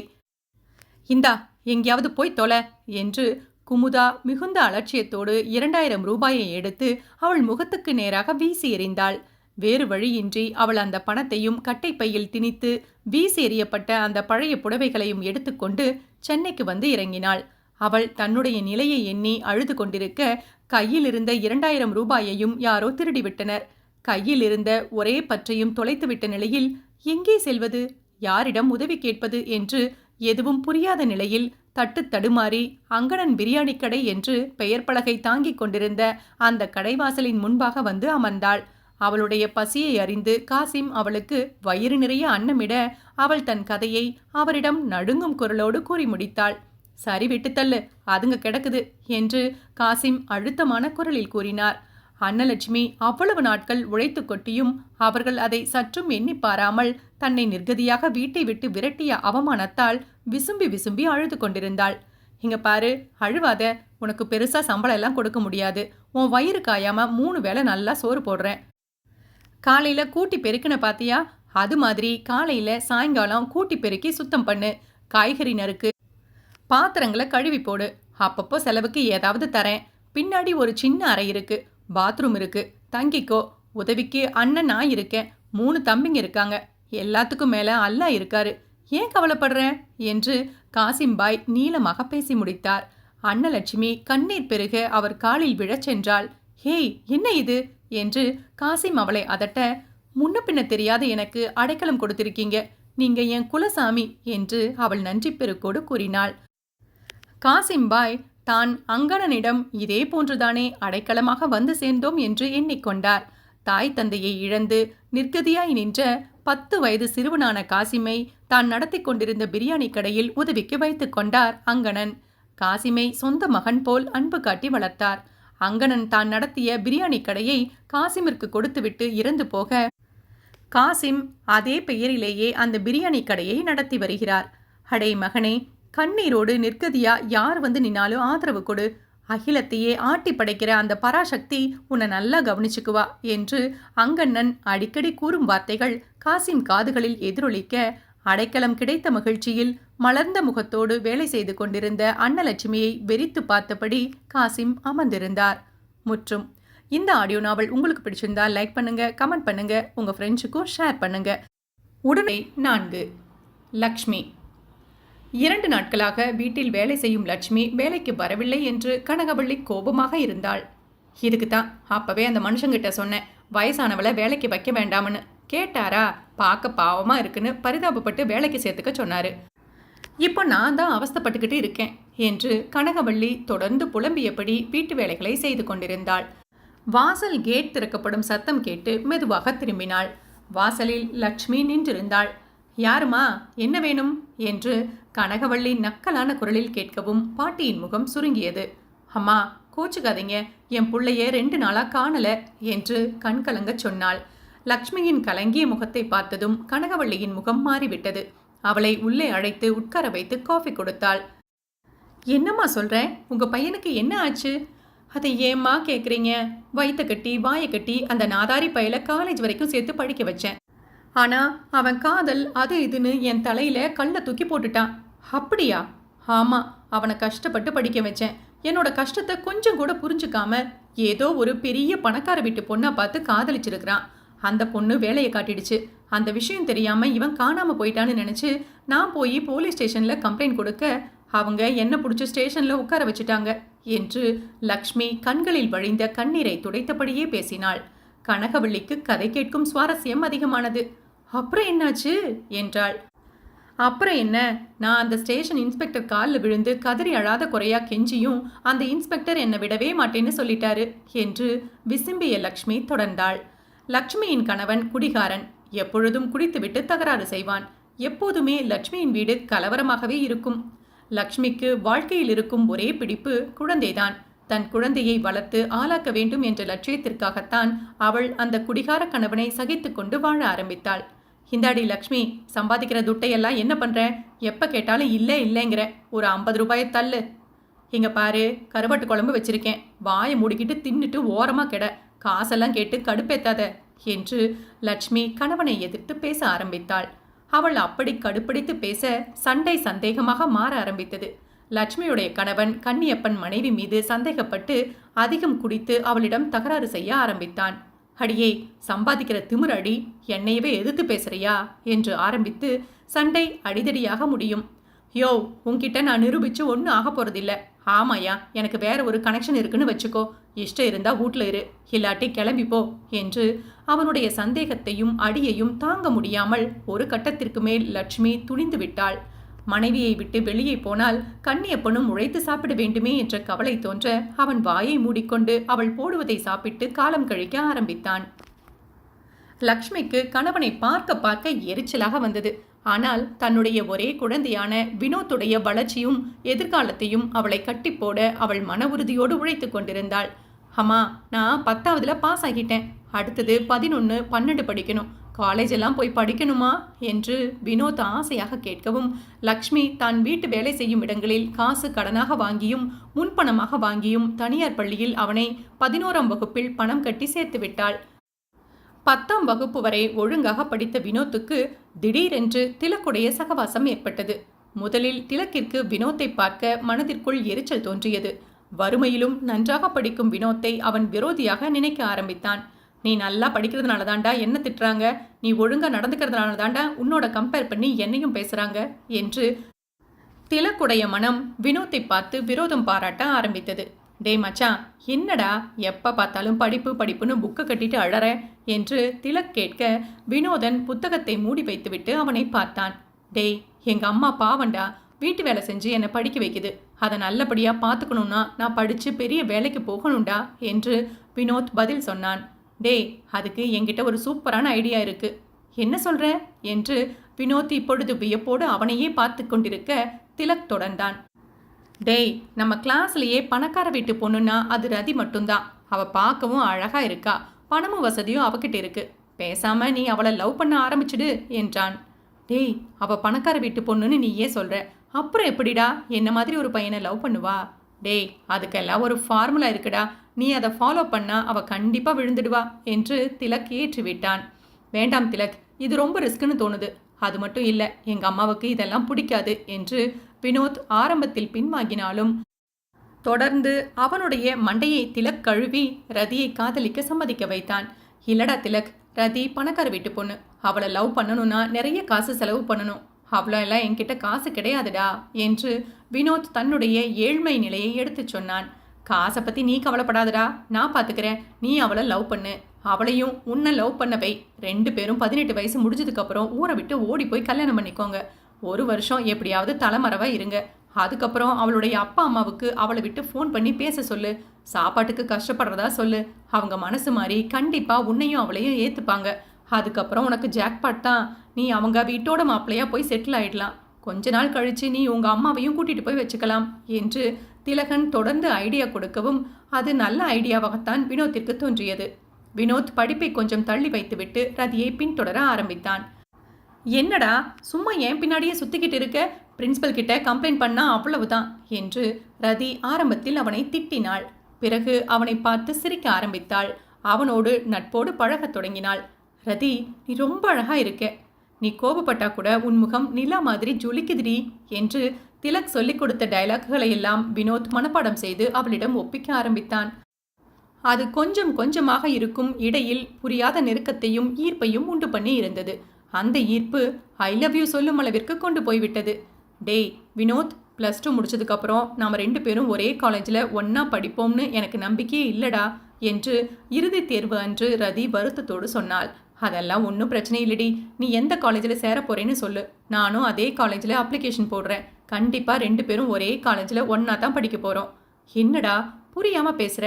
என்னோட ஸ்டேட்டஸுக்கு நான் இன்ஜினியரிங் தான் எடுத்து படிக்க போகிறேன், அதுக்கு நிறைய செலவாகும், அதெல்லாம் உன்னால் முடியாது என்று ரதி முதல் முறையாக தன்னிடம் பணம் இருக்கிறது என்பதை மறைமுகமாக அவனுக்கு சொல்லவும் அவனுடைய மனம் வாடியது. ஆனாலும் வருங்கால மனைவி முன்பு தன்னுடைய மரியாதையை குறைத்து கொள்ளக்கூடாது என்று வினோத் நினைத்தான். இல்லடி, கண்டிப்பா நீ எந்த காலேஜில் சேருவியோ அதே காலேஜில் தான் நானும் சேருவேன். நீ என்ன கோர்ஸ் எடுக்கிறியோ அதே தான் நானும் எடுப்பேன். அது என்ஜினியரிங்காக இருந்தாலும் சரி, மெடிசனாக இருந்தாலும் சரி என்று வீராப்போடு பேசினான். ரதி அவனுடைய ஏழ்மையை மனதில் யோசித்து பார்த்தாள். டேய், சும்மா அள்ளி விடாதடா, ஓ லெவலுக்கு ஏற்ற மாதிரி பேசு என்று கேலியாக ரதி சொல்ல அவன் கோபமாக என்னடி திமிரா என்று கத்தினான். ரதிக்கு கோபம் வந்தது. காசு இல்லைனாலும் உனக்கு திமிருக்கு குறைச்சல் ஒன்றும் இல்லை என்று சொல்லிவிட்டு அவள் அங்கிருந்து அகன்று விட்டாள். அதையெல்லாம் திலக் தூர நின்று பார்த்து வினோத்தின் காதல் திசை திரும்பியதை எண்ணி சந்தோஷப்பட்டான். அன்று இரவு ரதிக்கு திலக்கிடமிருந்து ஃபோன் வந்தது. ஹலோ ரதி, எப்படி இருக்க? நான் நல்லா இருக்கேன் திலக், சொல்லு. ஒன்றும் இல்லை, நீ அந்த வினோத்தை லவ் பண்ணுறதா ஸ்கூலில் ஒரு பேச்சு அடிபட்டது.